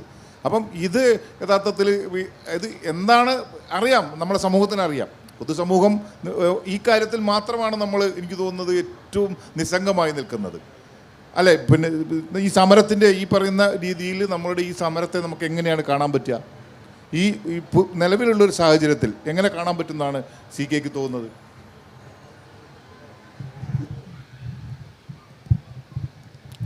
നിലവിലുള്ള സമരത്തെ അതൊരു സമരമേ എന്നുള്ള നിലയിൽ കേരളത്തിലെ ഭരണാധികാരികളോ കേരള സമൂഹമോ കാണുന്നില്ല എന്നുള്ളതാണ് അവിടെ വലിയ പ്രശ്നം. ഇപ്പോൾ വേറെ ആരെങ്കിലും സമരം ചെയ്യുമ്പോൾ അതൊക്കെ ഒരു സമരമാവുകയും അതിന് സമരം എന്നുള്ള രീതിയിലുള്ള ഒരു ഇടപെടൽ നടത്തുകയും ചെയ്യും. ആദിവാസികളുടെ നേതൃത്വത്തിൽ നടക്കുമ്പോൾ അതിന് സമരമായിട്ടേ കാണുന്നില്ല. കാരണം ആദിവാസികൾ മനുഷ്യരായിട്ടേ പരിഗണിക്കുന്നില്ല. അതുകൊണ്ട് അവർ നടത്തുന്നത് സമരവും അല്ല, അത് ഒരു സമരത്തിൻ്റെ രീതിയിലുള്ള ഇടപെട്ട് പരിഹരിക്കേണ്ടതല്ല. ഇപ്പോൾ ബിന്ദുവിൻ്റെ അവിടെയൊക്കെ 50 ഏക്കർ സ്ഥലം അവർക്ക് കൊടുക്കാൻ വേണ്ടി അളന്ന് തിട്ടപ്പെടുത്തി മാറ്റി വെച്ചിട്ടുണ്ട്. 50 ഏക്കർ സ്ഥലം. ഈ 50 ഏക്കർ സ്ഥലം അളന്ന് തിട്ടപ്പെടുത്തി മാറ്റി വെച്ചിട്ടുള്ള സ്ഥലത്ത് നിന്ന് അതിൽ 30 ഏക്കർ മാറ്റി വെച്ചിട്ട് 20 ഏക്കർ എടുത്തിട്ട് അവിടുത്തെ ഓരോരുത്തർക്കും അര ഏക്കർ വീതിച്ച് കൊടുക്കാമെന്നാണ് പറയുന്നത്. 30 ഏക്കർ അവിടുത്തെ ഈ സമരത്തിൻ്റെ ഭാഗമായിട്ട് അവർക്ക് കൊടുക്കാൻ വേണ്ടി 50 ഏക്കർ അളന്ന് തിട്ടപ്പെടുത്തി മാറ്റി വെച്ചിട്ടുള്ള ഭൂമിയിൽ അതിൽ 30 ഏക്കർ മാറ്റി നിർത്തിയിട്ട് 20 ഏക്കർ എടുത്തിട്ട് അതിൽ അര ഏക്കർ 25 സെൻറ്റ് ഒക്കെ ഓരോ കുടുംബത്തിന് കൊടുത്തു പരിഹരിക്കാം എന്ന് പറഞ്ഞപ്പോൾ അത് പറ്റില്ല, അത് ഒരു കുടുംബത്തിന് 1 ഏക്കർ വെച്ച് വേണം എന്ന് പറഞ്ഞുകൊണ്ടാണ് ബിന്ദുവിൻ്റെയൊക്കെ സമരം അവിടെ വളരെ സജീവമായിട്ട് നടന്നുകൊണ്ടിരിക്കുന്നത്. ഓരോ സ്ഥലത്തും ഇങ്ങനെയുള്ള ഒരുപാട് കാര്യങ്ങൾ നിരന്തരമായിട്ട് നടത്തുന്നുണ്ട്. ഇപ്പം നമ്മളുടെ ഭൂപരിഷ്കരണ നിയമം കേരള മോഡൽ എന്ന് പറയുമ്പോൾ ഭൂപരിഷ്കരണ നിയമം ഉണ്ടാക്കുമ്പോൾ ഇൻഡിവിജ്വൽ വ്യക്തിക്ക് 15 ഏക്കർ ഭൂമി എന്ന് പറഞ്ഞെങ്കിലും ആദിവാസികൾക്ക് അതൊന്നും ബാധകമേ അല്ല. 15 ഏക്കർ മറ്റുള്ള ആളുകൾക്ക് 15 ഏക്കർ പറയുമ്പോൾ ആദിവാസികൾക്ക് ആ രീതിയിൽ ഏക്കറിൻ്റെ ഒരു കണക്കേ ശരിക്കും വരുന്നില്ല. അന്ന് ശരിക്കും കേരളത്തിലെ ഗവൺമെൻറ് അന്ന് ഈ ഭൂപരിഷ്കരണ നിയമം ഉണ്ടാക്കിയത് അവർ ബിനാമികളുടെ താല്പര്യം സംരക്ഷിക്കാനാണെന്ന് ആ നിയമത്തെക്കുറിച്ച് പഠിച്ചാൽ നമുക്ക് മനസ്സിലാവും. അന്നുണ്ടായിരുന്ന തോട്ടഭൂമി ഈ ഭൂപരിഷ്കരണത്തിനകത്ത് കൊണ്ടുവന്നിട്ടില്ല. പള്ളിയുടെ ഭൂമി ഭൂപരിഷ്കരണത്തിനകത്ത് കൊണ്ടുവന്നിട്ടില്ല. അമ്പലത്തിൻ്റെ ഭൂമി ഭൂപരിഷ്കരണത്തിനകത്ത് കൊണ്ടുവന്നിട്ടില്ല. ട്രസ്റ്റിൻ്റെ ഭൂമി ഈ ഭൂപരിഷ്കരണത്ത് ഉൾപ്പെടുത്തിയിട്ടില്ല. അപ്പോൾ ഇതെല്ലാം ഈ കേരളത്തിലാണുള്ളത്. കേരളത്തിലൊരു ഭൂപരിഷ്കരണ സംവിധാനം വരുമ്പോൾ കേരളത്തിലുള്ള മുഴുവൻ ഭൂമി ഇതിൻ്റെ ഭാഗമായിട്ട് വരണ്ടേ? എന്തുകൊണ്ടാണ് ഈ ഭൂമികളൊക്കെ മാറ്റി നിർത്തപ്പെടുകയും ബാക്കിയുള്ളത് മാത്രം ഇതിനകത്തേക്ക് വരൂ? ആദിവാസി ഭൂമിയൊക്കെ പിടിച്ചെടുക്കാൻ വേണ്ടി മാത്രം ഭൂപരിഷ്കരണ നിയമം നടത്തിയ പോലെയാണ് നമുക്കതിനെ കാണാൻ സാധിക്കുന്നത്. അന്ന് തൊട്ടാണ് ഈ ആളുകൾ ശരിക്കും ഭൂരഹിതരായിട്ട് വരുന്നതും. അതിനു മുമ്പേ ഭൂ ഉടമകൾ അവർക്ക് ആവശ്യമായിട്ടുള്ള ഭൂമി ഉണ്ടായിരുന്നു. നേരത്തെ ഗീതാനന്ദ മാഷ് പറഞ്ഞ പോലെ ആദിവാസികൾക്കൊരിക്കലും ഭൂമി സ്വന്തമായി വെക്കണമെന്ന് ആഗ്രഹിക്കുന്ന ആളുകളല്ല. അതാണ് ശരിക്കും ഈ പ്രകൃതിയുടെ ഒരു വ്യവസ്ഥ. ഇപ്പോൾ നമ്മളൊക്കെ നമ്മളുടെ ജീവനുള്ളിടത്തോളം കാലം ഈ ഭൂമിയിൽ ഉള്ള വിഭവങ്ങളെടുത്ത് ജീവിക്കാനുള്ള അവകാശമാണ് നമുക്കുള്ളത്. ഈ അവകാശത്തെ അതേപോലെ നിലനിർത്തുന്ന ഒരു പ്രക്രിയയാണ് ശരിക്കും ആദിവാസിയായിട്ടുള്ള ആളുകൾ ചെയ്തത്. നമ്മൾ മരിക്കുമ്പോൾ നമ്മളുടെ അടുത്ത തലമുറയിലേക്ക് ഈ ഭൂമി പോവാണ്. ഇപ്പോൾ ഓരോ ആളുകളും എസ്റ്റേറ്റൊക്കെ കോടിക്കണക്കിന് ലക്ഷക്കണക്കിന് ഏക്കർ പട്ടയുണ്ടാക്കി വെച്ചാലും അവൻ മരിക്കുമ്പോൾ ഇത് പൊതിഞ്ഞെടുത്തുകൊണ്ട് പോകുന്നില്ലല്ലോ. ആ ഭൂമി അവിടെ തന്നെ നിൽക്കുമല്ലേ. അടുത്ത തലമുറയാണ് പിന്നെ അതിൻ്റെ ഉത്തരവാദിത്തം ഏറ്റെടുത്ത് വരുന്നത്. അങ്ങനെ പ്രകൃതിയിലുള്ള മുഴുവൻ സംവിധാനത്തിനെയും കൈമാറി കൊടുക്കാനുള്ള ഒരു വിഭവം മാത്രമാണ് ഭൂമി. അതിന് ഈ ഗവൺമെൻറ്റിൻ്റെ തെറ്റായ നയത്തിലൂടെ അത് ഓരോരുത്തർക്കും പട്ടയം കൊടുത്ത് അവരുടെ സ്വന്തമാക്കുന്ന, ആരെങ്ങനെ പട്ടയം കൊടുത്താൽ ആരുടെയും സ്വന്തമാവില്ല. ഈ ഭൂമി നമ്മൾ മരിക്കുമ്പോൾ ഒരു സെൻറ്റ് ഭൂമി നമ്മൾ എടുത്തുകൊണ്ട് പോകുന്നില്ല. നമ്മൾ ഈ ഭൂമിയിലേക്ക് ലയിക്കാൻ നമ്മളുടെ ശരീരത്തിന് അതിനു വേണ്ടിയുള്ള ഒരിടം മാത്രമാണ് ശരിക്കും തേടുന്നത്. അപ്പോൾ ഇങ്ങനെ ഭൂമി ശരിക്കും വളരെ വിശാലമായിട്ട് ചിന്തിക്കേണ്ടതും ഭൂമിയുടെ ഐഡൻറ്റിറ്റി, അതിൻ്റെ അസ്തിത്വം, അതിൻ്റെ സംവിധാനങ്ങളൊക്കെ വളരെ കൃത്യമായിട്ട് നിലനിർത്തേണ്ടതാണ് ശരിക്കും. അത് ഭാവിയിലുള്ള പുതിയ തലമുറയ്ക്ക് കൈമാറി കൊടുക്കേണ്ട ഒരു വിഭവമാണ് ശരിക്കും. അത് നമ്മൾക്ക് തിന്നു തീർക്കാൻ വേണ്ടിയുള്ളതല്ല. പക്ഷേ ഇവിടെ ബിസിനസ്സായിട്ട് ഭൂമിനെ വിറ്റ് കാശുണ്ടാക്കുന്ന ഈ സംസ്കാരമാണ് ഭൂമിനെ ശരിക്കും നശിപ്പിച്ചുകൊണ്ടിരിക്കുന്നത്. ഈ സംസ്കാരം ശരിക്കും മാറേണ്ടതുണ്ട്. ഇത് പക്ഷേ ഒരു ഏറ്റവും ചുരുക്കത്തിൽ നമുക്ക് ഈ ഒരു സംഭവത്തെ എങ്ങനെ കാണാം? സമയം നമ്മളത് ഏതാണ്ട് അവസാനിച്ചു എന്നാണ് പറയുന്നത്. അപ്പോൾ എന്തായാലും ഏറ്റവും ചുരുക്കി നമുക്ക് ഈ പുതിയൊരവസ്ഥയെ നമ്മൾ എങ്ങനെ കാണാൻ പറ്റുന്നുള്ളത്? ഇതിന് ശാശ്വത പരിഹാരം സാധ്യമാണ്. ഒന്ന്, ഗവൺമെൻറ് നിയമവാഴ്ച ഉറപ്പുവരുത്തണം. റൂൾ ഓഫ് ലോയിൽ വിശ്വാസം പുലർത്തുന്നൊരു ഭരണകൂടമല്ല നമ്മുടേത്. ഭൂമിയുടെ കാര്യം വരുമ്പോൾ വ്യാജരേഖകൾ, തട്ടിപ്പുകൾ, തരികിടകൾ, ഇതാണ് സർക്കാർ തന്നെ ചെയ്തുകൊണ്ടിരിക്കുന്നത്. ഇപ്പോൾ പ്രധാന വിഷയം എന്ന് പറഞ്ഞാൽ കേരളത്തിൽ ഞാൻ ആദ്യം തന്നെ സൂചിപ്പിച്ചത് കൃഷിഭൂമിയുടെ ഏതാണ്ട് ഒരു 60% ഇനി വൻകിട തോട്ടങ്ങളുടെ കയ്യിലാണ്. ഇനി ടാറ്റ മാത്രമല്ല, എല്ലാം വ്യാജരേഖകളാണ്. 47-ന് ശേഷം എങ്ങനെയാണ് ഹാരിസൻ്റെ കയ്യിൽ രേഖകൾ വന്നത് എന്നത് ഒരു വിഷയമാണ്. വയനാട്ടിൽ ഏതാണ്ട് 1.5 ലക്ഷം ഏക്കർ വരുന്നതെല്ലാം തന്നെ 60 എസ്റ്റേറ്റ് ഉടമകൾ കൈവശം വെക്കുന്ന കള്ളരേഖകളാണ്. ഇത് ഞാൻ പറയുന്നതല്ല, ഗവൺമെൻറ് നിയോഗിച്ച ചില കമ്മീഷനും കമ്മിറ്റികളും പറഞ്ഞിട്ടുണ്ട്. വയനാട് ഒഴികെയെല്ലാം തന്നെ ഇപ്പോൾ സിവിൽ കേസിൽ ആണ്. ഇപ്പോൾ പാലാ സിവിൽ കോടതിയിൽ അത് കേസ് നടത്തിക്കൊണ്ടിരിക്കുകയാണ്. കോടതി തീരുമാനിക്കട്ടെ എന്നാണ് ഹൈക്കോടതി പറഞ്ഞിരിക്കുന്നത്. ഈ ഭൂമി എന്തുകൊണ്ട് ഏറ്റെടുക്കാൻ ഗവൺമെൻറ് ഒരു നിയമനിർമ്മാണം നടത്തുന്നില്ല? ഇതാണ് നമ്മുടെ മുമ്പിലുള്ള ചോദ്യം. അല്ലാതെ ഇവിടുത്തെ സാധാരണ ചെറുകിടക്കാരനെ ഭൂമി പിടിച്ച് ആദിവാസികൾ നമ്മൾ കൊടുക്കണമെന്ന് പറയുന്നില്ല. ഇത് ഇപ്പോൾ ഏറ്റവും റീസെൻ്റായി ക്യാബിനറ്റിൽ ചർച്ച ചെയ്യുന്നത് ഇത്തരം തോട്ടങ്ങളിൽ 100 ഏക്കർ വരെ വ്യവസായങ്ങൾക്ക് കൈമാറാൻ ഈ പാലയുള്ള സിവിൽ കോടതിയിലെ കേസ് പിൻവലിക്കണം എന്നുള്ളതാണ് ഭരണമുന്നണിയിലെ പ്രധാന ഘടകകക്ഷിയുടെ ഒരു ആവശ്യം. ഇതാണിപ്പോൾ അവർ നടക്കുന്നത്. ഞാൻ രാഷ്ട്രീയത്തിലേക്ക് തിരിക്കാൻ വേണ്ടിയല്ല പറഞ്ഞത്. ശക്തമായ എതിർപ്പ് ഭരണകക്ഷിയിൽ തന്നെ ഉള്ളതുകൊണ്ട് മാത്രമാണ് ഈ എസ്റ്റേറ്റുകളെല്ലാം തന്നെ സ്വകാര്യ വ്യക്തികൾക്ക് കൈമാറാത്തത്. അപ്പോൾ ഇത് പബ്ലിക് മനസ്സിലാക്കണം.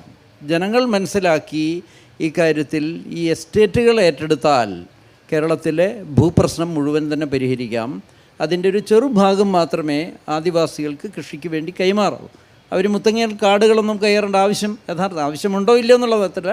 അത് അവർക്കൊരു 30,000 ഏക്കർ നിക്ഷിപ്ത വനഭൂമി സെൻട്രൽ ഗവൺമെൻറ് പഴയ വെസ്റ്റിംഗ് ആൻഡ് അസൈൻമെൻറ്റ് ആക്ടിൻ്റെ ഭാഗമായി കൊടുക്കണം എന്നത് 60,000 ഏക്കർ കൊടുക്കേണ്ടത് കൊണ്ടാണ്, അത് കിട്ടാത്തതുകൊണ്ടാണ് മുത്തങ്ങയിൽ കയറിയിരുന്നത്. അങ്ങനെ ഏതാണ്ട് ഒരു 19,000 ഏക്കർ ഗവൺമെൻറ്റിന് കൈമാറിയത് ഉൾപ്പെടെ ഇപ്പോഴും പതിച്ചു കൊടുത്തിട്ടില്ല. കേരളത്തിൽ ഇപ്പം വിത്ത് ഇമ്മീഡിയറ്റ് ഇഫക്റ്റ് നാളെ പിണറായി സർക്കാരിനെങ്കിൽ 10,000 ഏക്കർ ഭൂമി വയനാട് ഒഴികെയുള്ള ജില്ലകളിൽ പതിച്ചു കൊടുക്കാം. അവിടെയാണ് ആ ഭൂമി കിട്ടണമെന്ന് പറഞ്ഞാണ് ബിന്ദുവൊക്കെ തന്നെ സമരം ചെയ്യുന്നത്. കിട്ടിയാലും കൊടുക്കില്ല, ഉള്ളത് ഏറ്റെടുക്കില്ല എന്നുള്ളതാണ് പ്രശ്നം. അതുകൊണ്ട് നിയമവാഴ്ച അപ്ഹോൾഡ് ചെയ്യാൻ ഈ ഭരണകൂടം തയ്യാറായാൽ പ്രശ്നത്തിന് സൊല്യൂഷൻ കാണാം. ബിന്ദു, ഒരു ഒറ്റ സെൻറ്റൻസിൽ, അത്രയും നമ്മുടെ സമയം അങ്ങ് എത്തി.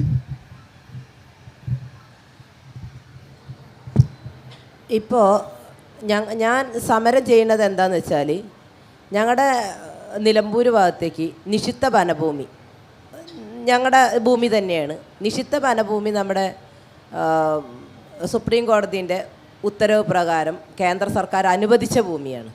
ഈ അനുവദിച്ച ഭൂമിയിൽ ഇവർ ചെയ്യുന്ന ചതി എന്താണെന്ന് വെച്ചാൽ, 5 സെൻറ്റ് ഭൂമി 10 സെൻറ്റ് ഭൂമി വെച്ചിട്ട് ഈ ഭൂരഹിതരെ ഭൂരഹിതരല്ലാതെ ആക്കുക. 5 സെൻറ്റ് ഭൂമി ഒരാളെ കൈവശമുണ്ടെങ്കിൽ അത് ഭൂരഹിതരല്ലാതെ ആക്കുകയാണ് ചെയ്യുന്നത്. അപ്പോൾ ഈ ഒരു പദ്ധതിയാണ് ഗവൺമെൻറ് ഈ നിഷിദ്ധ വനഭൂമി നമ്മുടെ സുപ്രീം കോടതിൻ്റെ വിധിയിൽ തന്നെ പറയുന്നുണ്ട് 1 ഏക്കറിൽ കുറയാതെ ഒരു കുടുംബത്തിന് കൊടുക്കണം എന്ന് പറയുന്നുണ്ട്. എന്നാൽ അതൊക്കെ അട്ടിമറിച്ചുകൊണ്ടാണ് ഈ 5 സെൻറ്റ് ഭൂമി കൊടുക്കുക എന്നുള്ളൊരു വ്യവസ്ഥ വെച്ചത്. അപ്പോൾ അത് പറ്റില്ല, 1 ഏക്കർ ഭൂമി അതാണ് ഞങ്ങൾ അവകാശം എന്ന് പറഞ്ഞിട്ടാണ് ഞങ്ങൾ ഈ സമരം ആരംഭിച്ചിട്ടുള്ളത്. എങ്കിലും ഈ എന്താ പറയുക, ഈ ഗവൺമെൻറ്റിനോട് നമ്മൾ ഇത് നല്ലൊരു സമീപനം ഉണ്ടാവുമെന്ന് ഒരിക്കലും ഒരു പ്രതീക്ഷ എനിക്കില്ല. അപ്പം ഈ ചർച്ച അവസാനിക്കുകയാണ്. പിന്നെ ഈ യഥാർത്ഥത്തിൽ വലിയൊരു വിഷയം, നമ്മൾ നേരത്തെ പറഞ്ഞതുപോലെ തന്നെ മനുഷ്യരുടെ ചിന്തയൊക്കെ വളർന്ന കാലം മുതൽ നമ്മൾ സ്വയം ചോദിക്കുന്നൊരു ചോദ്യമാണ്, ആരാണ് ഭൂമിയുടെ അവകാശികൾ? നമുക്ക് ഓരോരുത്തരും നമ്മുടെ ഉള്ളിൽ തന്നെ നമ്മൾ തന്നെ ചോദിക്കാറുണ്ട്. പിന്നെ മണ്ണിലെ ഏറ്റവും സൂക്ഷ്മജീവി മുതൽ വലിയ ജീവികൾ വരെയുള്ള മനുഷ്യൻ ഉൾപ്പെടുന്നൊരു സമൂഹത്തിൽ എവിടെയാണ് ഇതിനൊരു സാധ്യത? അത് നമ്മൾ തന്നെയാണ്, എനിക്ക് തോന്നുന്നത് നമ്മൾ തന്നെയാണ്. മനുഷ്യന് മാത്രമാണ് ഇതിലൊരു ഉത്തരം കണ്ടെത്താൻ കഴിയുക. ആ ഒരു വിവേകം മനുഷ്യൻ പ്രകടിപ്പിക്കാത്തിടത്താണ് യഥാർത്ഥത്തിൽ ഈ ചോദ്യം വീണ്ടും വീണ്ടും നമ്മൾ ഉന്നയിക്കേണ്ടി വരുന്നത്. ഇങ്ങനെ നമ്മളുടെ ഇടയിലുള്ള മനുഷ്യർ ഒരു തലചായ്ക്കാൻ വേണ്ടിയിട്ട് അല്ലെങ്കിൽ ഒരു ഭക്ഷണം ഉണ്ടാക്കാൻ വേണ്ടിയിട്ടുള്ള ഒരു എന്താ പറയുക, നമ്മളുടെ സമൂഹത്തിൻ്റെ മുന്നിൽ കേഴുകയാണ്, അല്ലെങ്കിൽ പട്ടിണി കിടക്കുകയാണ് ചെയ്യുന്നത്. അത് നമ്മുടെ ഒരു പരിഷ്കൃത സമൂഹം എന്നുള്ള നിലയിൽ നമ്മൾ നവോത്ഥാനീകരിച്ചപ്പെട്ടുള്ള വലിയ സമൂഹമാണ് നമ്മൾ. ആ സമൂഹത്തിന് അപമാനമായിട്ട് തോന്നുന്നില്ലെങ്കിൽ നമ്മൾ പരാജയപ്പെട്ടു എന്നാണ് എനിക്ക് തോന്നുന്നത്. ഈ ചർച്ച ഇവിടെ അവസാനിക്കുകയാണ്. എല്ലാവർക്കും നന്ദി. ഓഡിയൻസിൻ്റെ ഭാഗത്തുനിന്ന് എന്തെങ്കിലും ചോദ്യങ്ങളുണ്ടെങ്കിൽ ചോദിക്കാം.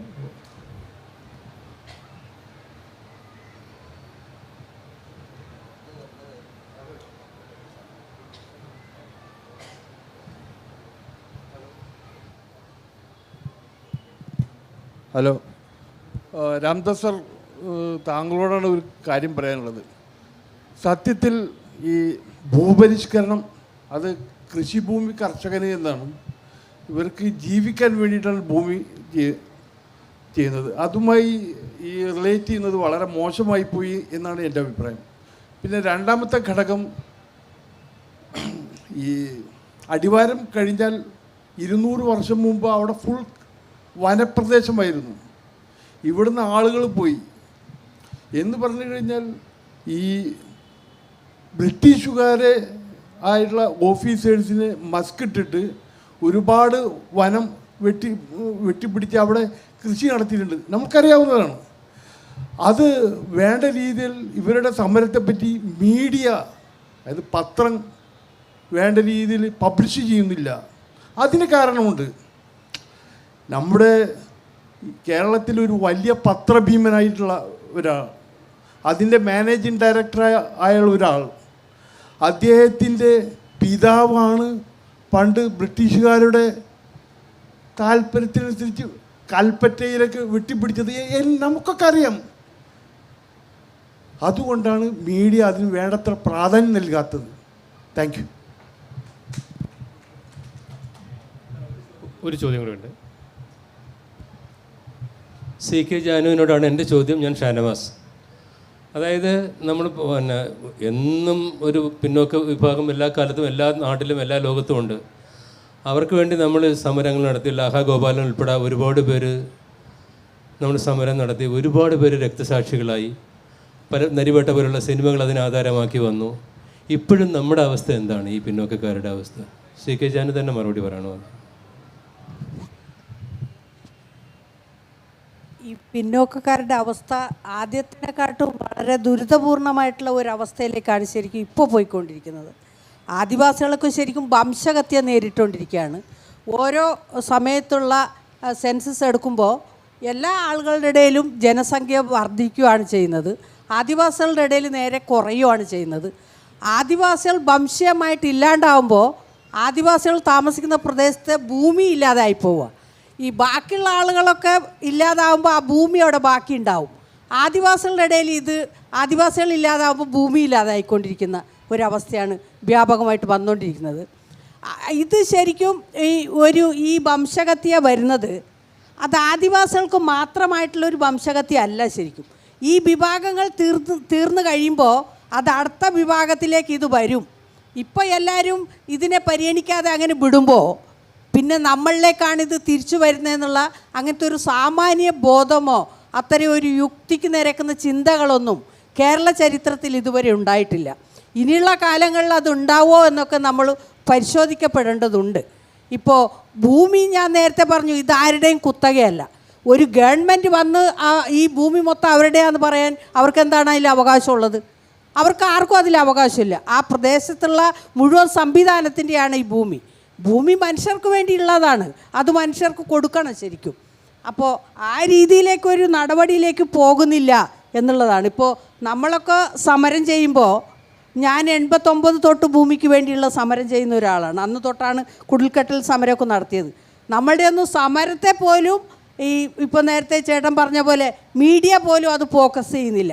അതിനെങ്ങനെ അവിടെ ഒതുക്കി തീർത്ത് ഇല്ലാണ്ടാക്കാൻ പറ്റും? ആദിവാസികൾ സമരം നടത്തിയാൽ അത് LTTയുടെ ബന്ധം, നെക്സലൈറ്റ് ബന്ധം, പീപ്പിൾസ് വാർ ഗ്രൂപ്പിൻ്റെ ബന്ധം, അങ്ങനെ മുഴുവൻ ആളുകൾ അറസ്റ്റ് ചെയ്ത് കേരളത്തിലെ എല്ലാ ജയിലുകളിലും ഈ ആളുകളെ കൊണ്ടുപോയി അറസ്റ്റ് ചെയ്ത് നിറയ്ക്കുന്ന അങ്ങനെയുള്ള ഒരു പ്രവണത നിരന്തരമായിട്ട് നിലനിൽക്കുന്നുണ്ട്. അതൊക്കെ ശരിക്കും മാറേണ്ടതുണ്ട്. ഇപ്പോൾ എല്ലാവരും ആദിവാസികൾക്ക് വേണ്ടി ഘോരം പ്രസംഗിക്കുകയും ഉള്ളിൻ്റെ ഉള്ളിൽ ഇവരൊക്കെ എങ്ങനെയെങ്കിലും നശിച്ച് തീരട്ടെ എന്ന് വിചാരിക്കുകയും ചെയ്യുന്ന ഒരു സംസ്കാരമാണ് ശരിക്കും കേരളത്തിനുള്ളത്. ഈ സംസ്കാരം ശരിക്കും മാറേണ്ടതുണ്ട്. ഇപ്പോൾ നരിവേട്ട ശരിക്കും വളരെ മോശമായി പോയി എന്നാണ് എൻ്റെ ഒരു അഭിപ്രായം. ആ നരിവേട്ട ഇവിടെ സിനിമയായിട്ട് ഇറങ്ങുന്ന സമയത്ത് ഞാനിവിടെ ഉണ്ടായിരുന്നില്ല, അല്ലെങ്കിൽ ഞാൻ ആ സമയത്തെ അതിന് മറുപടി പറയായിരുന്നു.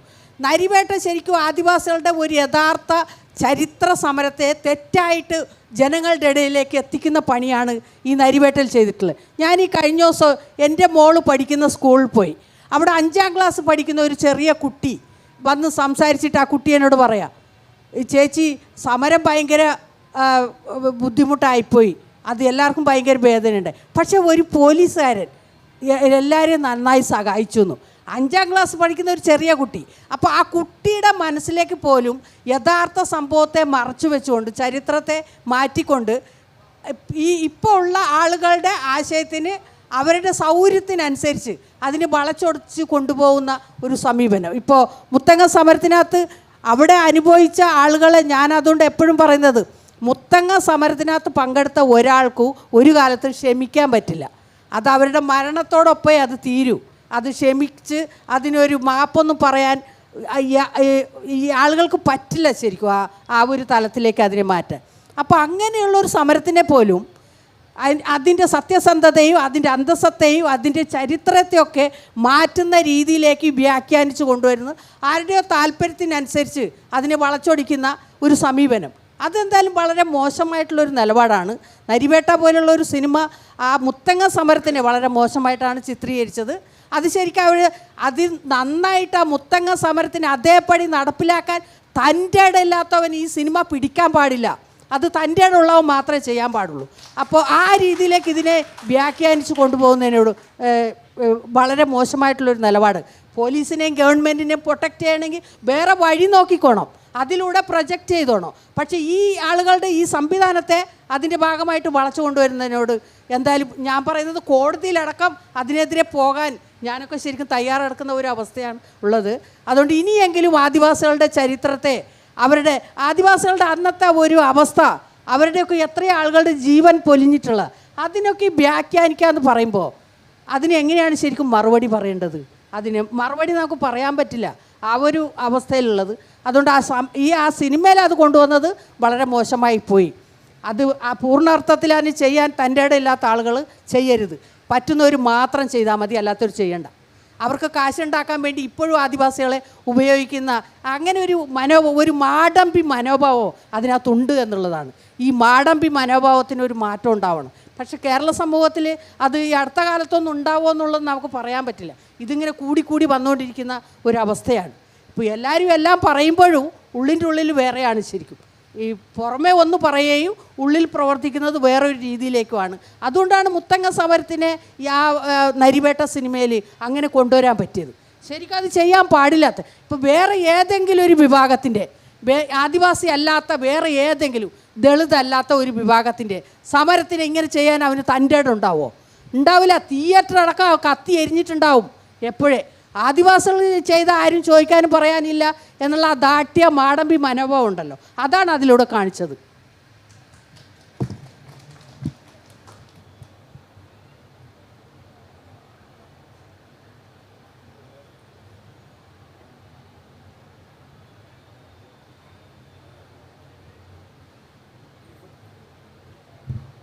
ഇരുപത്തിയൊന്നാം നൂറ്റാണ്ടിൻ്റെ കാൽ നൂറ്റാണ്ട് കഴിഞ്ഞിരിക്കുന്നു. 2000 തുടങ്ങി CK ഒക്കെ അമ്പുകുത്തി പനവല്ലി സമരത്തിനൊക്കെ നേതൃത്വം കൊടുത്തവരാണ്. CK ഇതിനോടൊപ്പം ഗീതേട്ടനും. അതിനെ തുടർന്ന് ലോകശ്രദ്ധ പിടിച്ചു പറ്റുന്ന ആദിവാസി കുടിൽ സമരം സെക്രട്ടേറിയറ്റിൻ്റെ മുമ്പിൽ അരങ്ങേറുന്നു.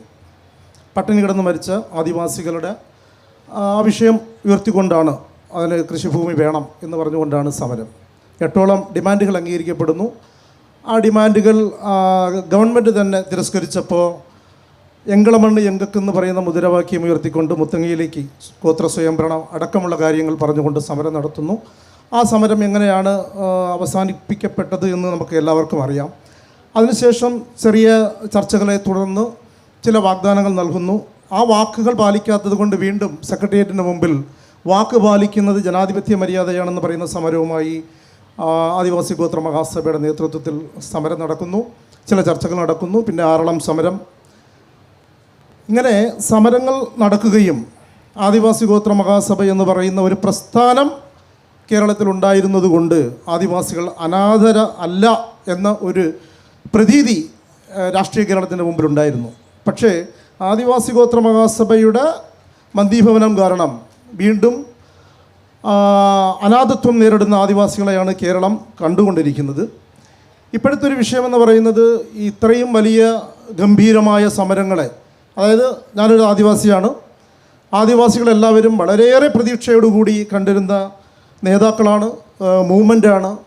പക്ഷേ ഇന്ന് വീണ്ടും ചെങ്ങറയും, എൻ്റെ പോയിൻ്റ് അതാണ്, ചെങ്ങറയും ആറളവും നിലമ്പൂരും അട്ടപ്പാടിയും ഇന്ന് തന്നെ ഫേസ്ബുക്കിൽ അട്ടപ്പാടിയിൽ ഭൂമി കയ്യേറിക്കൊണ്ടിരിക്കുന്നു. അവിടെ ചില കേസുകൾ നടത്തി, ചില ഡിഫൻഡിങ് ഇതൊക്കെ നടത്തിയെങ്കിലും രാജമണിക്കും അടക്കമുള്ള ആളുകൾ അവിടെ പോകുന്നു.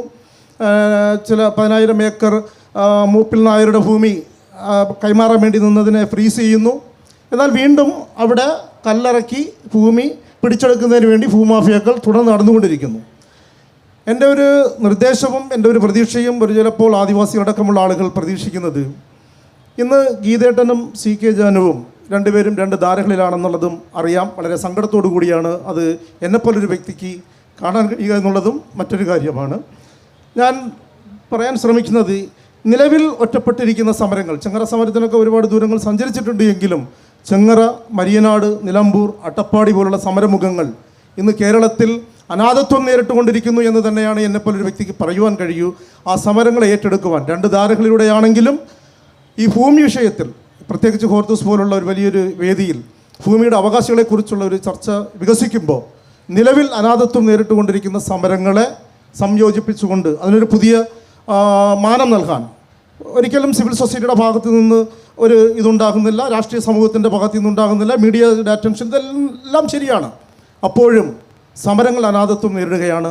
അതിനെ ഒന്ന് ഫോക്കസ് ചെയ്യാനും ഈ രാഷ്ട്രീയ കേരളത്തിൽ ഒരു നിയമസഭാ തിരഞ്ഞെടുപ്പ് വരുന്നു, അതിന് എന്തെങ്കിലും ഒരു പ്രതീക്ഷ നൽകാൻ കേരളം കണ്ട ഏറ്റവും വലിയ രണ്ട് നേതാക്കന്മാരുടെ ഭാഗത്തു നിന്ന് എന്തെങ്കിലും ഒരു ഭാവി നടപടികൾ ഉണ്ടാകുമോ എന്നുള്ളതാണ് എൻ്റെ ചോദ്യം. രണ്ടുപേരും മറുപടി പറയണമെന്നുള്ള ആഗ്രഹമുണ്ടെങ്കിലും സമയക്കുറവുണ്ട്. ആരെങ്കിലും അതിന് വളരെ വ്യക്തമായിട്ടുള്ളൊരു മറുപടി പറഞ്ഞാൽ വളരെ സന്തോഷമുണ്ട്. ഒരുപക്ഷെ ഈ ചർച്ച കൺക്ലൂഡ് ചെയ്യേണ്ട ഒരു ക്വസ്റ്റ്യനാണ് ജയകുമാർ ഉന്നയിച്ചതെന്ന് എനിക്ക് തോന്നുന്നു. എന്തായാലും 90-കൾ മുതൽ 2000-ൻ്റെ പകുതി വരെ കേരളം കണ്ടത് കേരള ഹിസ്റ്ററിയിൽ തന്നെ ഉണ്ടായിരുന്ന വലിയൊരു മുന്നേറ്റമാണ്. ഗോത്രവർഗ വിഭാഗങ്ങളിലെ ഏറ്റവും അടിച്ചമർത്തപ്പെട്ട വിഭാഗങ്ങൾ, പണിയ, അടിയ, കടുനൈക്ക, വേട്ടക്കുറുമ തുടങ്ങിയ വിഭാഗങ്ങളുടെ വലിയൊരു രാഷ്ട്രീയ മുന്നേറ്റമായിരുന്നു അത്. കേരളമെമ്പാടും, തിരുവിതാംകൂറുള്ള വേടർ കമ്മ്യൂണിറ്റി ഉൾപ്പെടെ. അതിൻ്റെ ഒരു കേന്ദ്ര ബിന്ദു, ഒരു ചാലകശക്തി ജാനുവിൻ്റെ ഒരു സത്വപരവും രാഷ്ട്രീയപരവുമായിട്ടുള്ളൊരു മുന്നേറ്റത്തെ 90-കൾ തുടങ്ങിയതിൻ്റെ ഒരു ആകത്തുകയായിരുന്നു. അത്തരം മൂവ്മെൻറ്റ് പുതിയൊരു തലമുറ വീണ്ടും വളർത്തിക്കൊണ്ടുവരും. ഗോത്രവർഗ വിഭാഗങ്ങളുടെ പുതിയ ഒരു ജൻസി പ്രക്ഷോഭമായി അവരത് ഏറ്റെടുക്കുകയാണെങ്കിൽ മാത്രമേ. കാരണം അതിനുശേഷം ഒരുപാട് ഒറ്റപ്പെട്ട സമരങ്ങൾ കേരളത്തിൽ ഉണ്ടായിട്ടുണ്ട്. ചെങ്ങറ, അരിപ്പ, ഇപ്പോൾ ബിന്ദു എന്ന സമരം, ആറളമൊക്കെ തന്നെ, അതെല്ലാം തന്നെ ഏറ്റവും കോംപ്രിഹെൻസീവായ രാഷ്ട്രീയം ഉന്നയിച്ച ഒരു മൂവ്മെൻ്റായിരുന്നു അത്, ഗോത്രമഹാസഭ ഉന്നയിച്ചിരുന്നത്. അതുകൊണ്ട് തന്നെ അതിന് സിവിൽ സൊസൈറ്റിയുടെ വലിയ സപ്പോർട്ട് കിട്ടി. ദളിത് യുവാക്കൾ അതിന് ആത്മാർപ്പണം ചെയ്തിരുന്നത് ചെറുതൊന്നുമല്ല.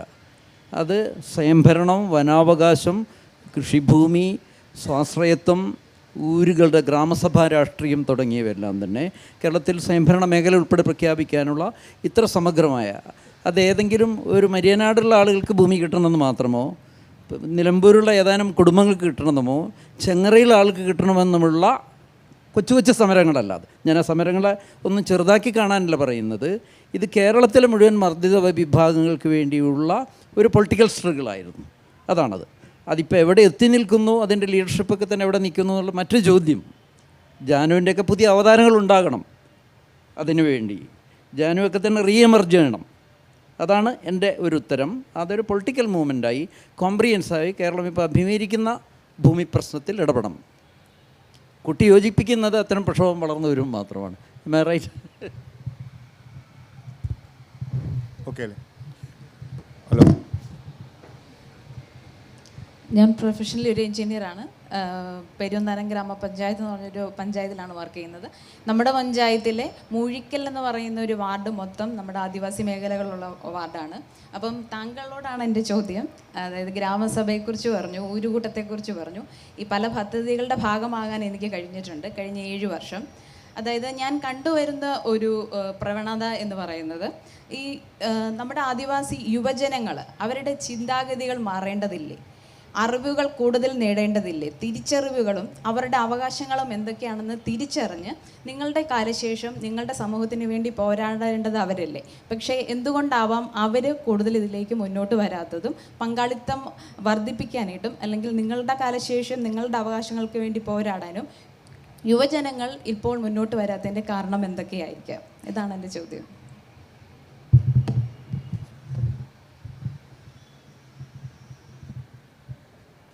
ഈ ചോദ്യം നിരന്തരമായി ഞങ്ങളൊക്കെ ചോദിച്ചുകൊണ്ടിരിക്കുന്ന ഒരു ചോദ്യമാണ്.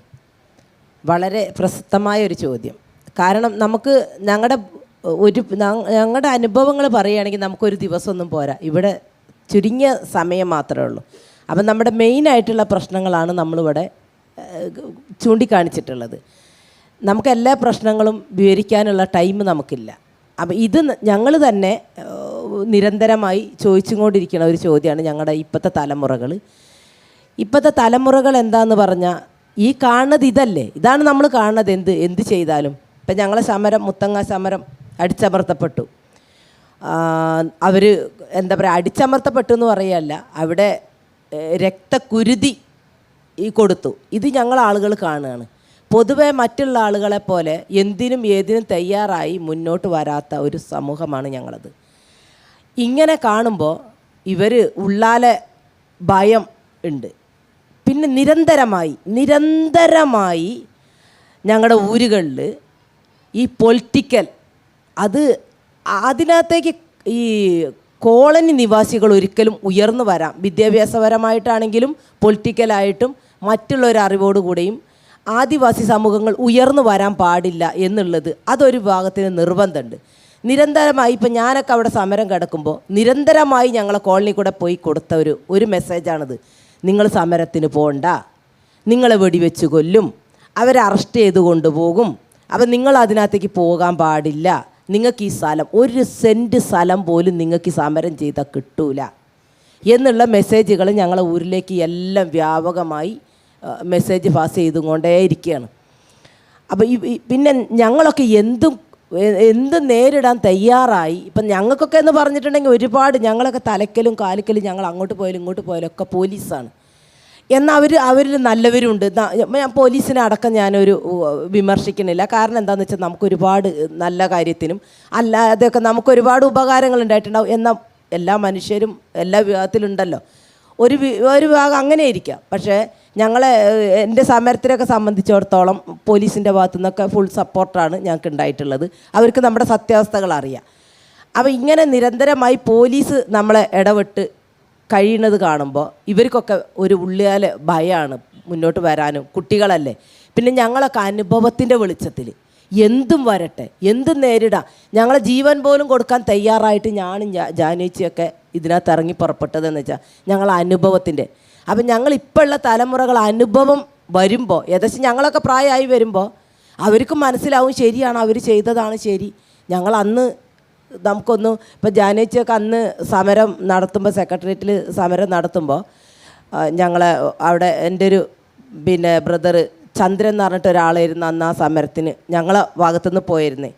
അപ്പോൾ അരി എല്ലാ വീട്ടിൽ നിന്ന് ശേഖരിക്കണം, ചെറിയൊരു പൈസയൊക്കെ ഇങ്ങനെ ശേഖരിച്ച് വന്നപ്പോൾ ഞങ്ങളെ ഊരിൽ നിന്ന് ഇറങ്ങാൻ അന്ന് എനിക്ക് ചെറിയ പ്രായമാണ്, ഞാൻ മാത്രമേ ഉണ്ടായിട്ടുള്ളൂ.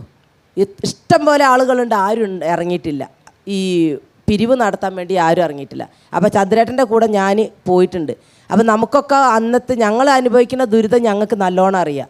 അതിൽ നിന്നും കുരുത്ത് വരുന്നതാണ് ഞങ്ങളൊക്കെ. പക്ഷേ ഞങ്ങളെ ഇപ്പോഴത്തെ തലമുറകൾ ഒരിക്കലും ഇങ്ങനെ വരാൻ ഭയപ്പെടുകയാണ്. ശരിക്കും പറഞ്ഞാൽ പൊതുസമൂഹത്തിന് നമ്മളെ മധുവിനൊക്കെ ചെയ്തത് എല്ലാവർക്കും അറിയാം. അപ്പോൾ റോട്ടിലേക്ക് ഇറങ്ങി എങ്ങനെയായിരിക്കും, സമരം നേരിട്ട് എങ്ങനെയായിരിക്കും, പോലീസിൻ്റെ അടി കൊള്ളുമോ, മുത്തങ്ങയിൽ വെടിവെച്ച് കൊന്നു, എന്താ മുത്തങ്ങയിൽ വെടിവെച്ച് കൊന്നിരിക്കുകയാണ്, എന്തിനു വേണ്ടിയിട്ട്, ഞങ്ങൾക്ക് ജീവിക്കാൻ വേണ്ടിയിട്ട് ഞങ്ങൾ അവകാശം ചോദിച്ചേന്. അപ്പോൾ ഇതൊരു ഭയപ്പാടായിട്ട് മാറിക്കൊണ്ടിരിക്കുകയാണ്. പിന്നെ ഞാനൊക്കെ പട്ടിണി കിടന്നപ്പോൾ 2-3 പ്രാവശ്യം ഒരു പോലീസ് വന്നിട്ടാണ് എന്നെ അറസ്റ്റ് ചെയ്തിട്ട് ഹോസ്പിറ്റലിലേക്ക് 2 പ്രാവശ്യമൊക്കെ മാറ്റിയിട്ടുണ്ട്. അപ്പോൾ ഇതൊക്കെ ഞങ്ങളെ കുട്ടികൾ കാണുകയാണ്. അപ്പോൾ ഭയം കൊണ്ടാണ് ശരിക്കും അവരിതിനകത്ത് മുന്നോട്ട് വരാത്തത്.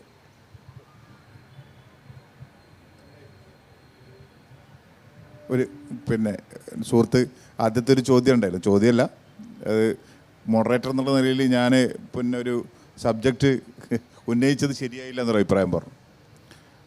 രണ്ടാമത്തത് സ്വാഭാവികമായിട്ടും കേരളത്തിൽ എല്ലാവരും അറിയുന്നതാണ്, ആരൊക്കെയാണ് ഭൂമി കൈവശം വെച്ചതെന്നും ആരൊക്കെയാണ് പത്രം നടത്തുന്നതൊക്കെ എല്ലാവർക്കും അറിയാം.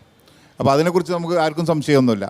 ആദ്യം പറഞ്ഞത്, അതായത് കേരളം എന്ന് പറയുന്നത് ഒരു മോഡലായിട്ടാണ് എല്ലായിടത്തും ചൂണ്ടിക്കാണിക്കപ്പെടുന്നത്. പ്രത്യേകിച്ച് അതിൻ്റെ ഇടത് മനസ്സുള്ളത് കൊണ്ട്, ഇടതുപക്ഷം ഭരിക്കുന്നത് കൊണ്ട്, കമ്മ്യൂണിസ്റ്റുകാർ ജനാധിപത്യപരമായ അധികാരത്തിൽ വന്നതുകൊണ്ട് നമ്മൾ അതായത് ആരോഗ്യത്തിൻ്റെ മേഖലയിൽ നമ്മൾ മാതൃകയാണ്, ഭൂപരിഷ്കരണത്തിൻ്റെ കാര്യത്തിൽ നമ്മൾ മാതൃകയാണ്. അത് നമ്മളിപ്പോൾ ഒരു 10-50 വർഷത്തിന് ശേഷം നമ്മൾ പരിശോധിക്കേണ്ടതുണ്ട്. ആ പരിശോധിക്കുന്ന പശ്ചാത്തലം യഥാർത്ഥത്തിൽ നമ്മൾ ഈ പറയുന്ന ഭൂമിയുടെ അവകാശികൾ, മണ്ണിൻ്റെ അവകാശി, ജീവിക്കാൻ ആർക്കാണ് അവകാശം എന്നുള്ള ചോദ്യങ്ങളുടെ ഒക്കെ എത്രയോ കാലമായി നമ്മൾ സംസാരിച്ചുകൊണ്ടിരിക്കുന്ന ഒരു വിഷയത്തിൽ നമുക്ക് പ്രാഥമികമായി നമ്മൾ കുറച്ചുകൂടി സത്യസന്ധരാകുമെങ്കിൽ നമ്മളത് ചോദിക്കേണ്ടതുണ്ട് തന്നെയാണ് ഞാൻ കരുതുന്നത്. അത് ഞാൻ അതിൽ ഉറച്ചു നിൽക്കുകയാണ്. കാരണം ആ ചോദ്യം എന്ന് പറയുന്നത് ഈ പറയുന്ന നമ്മളുടെ ഒരു ഈ കേരളം പോലുള്ളൊരു സമൂഹത്തിൽ, കേരളത്തിൻ്റെ സൊസൈറ്റിയിൽ ഇങ്ങനെ ഹിപ്പോക്രസിയോടുകൂടി നമുക്ക് മുന്നോട്ട് പോകാൻ കഴിയുമോ എന്നുള്ള ഒരു സംശയത്തിൻ്റെ പേരിലാണ് ഞാൻ ആ ഒരു സബ്ജക്റ്റ് ഇട്ടത്. അതുകൂടി പറഞ്ഞിട്ട് ഞാൻ നിർത്തുകയാണ്.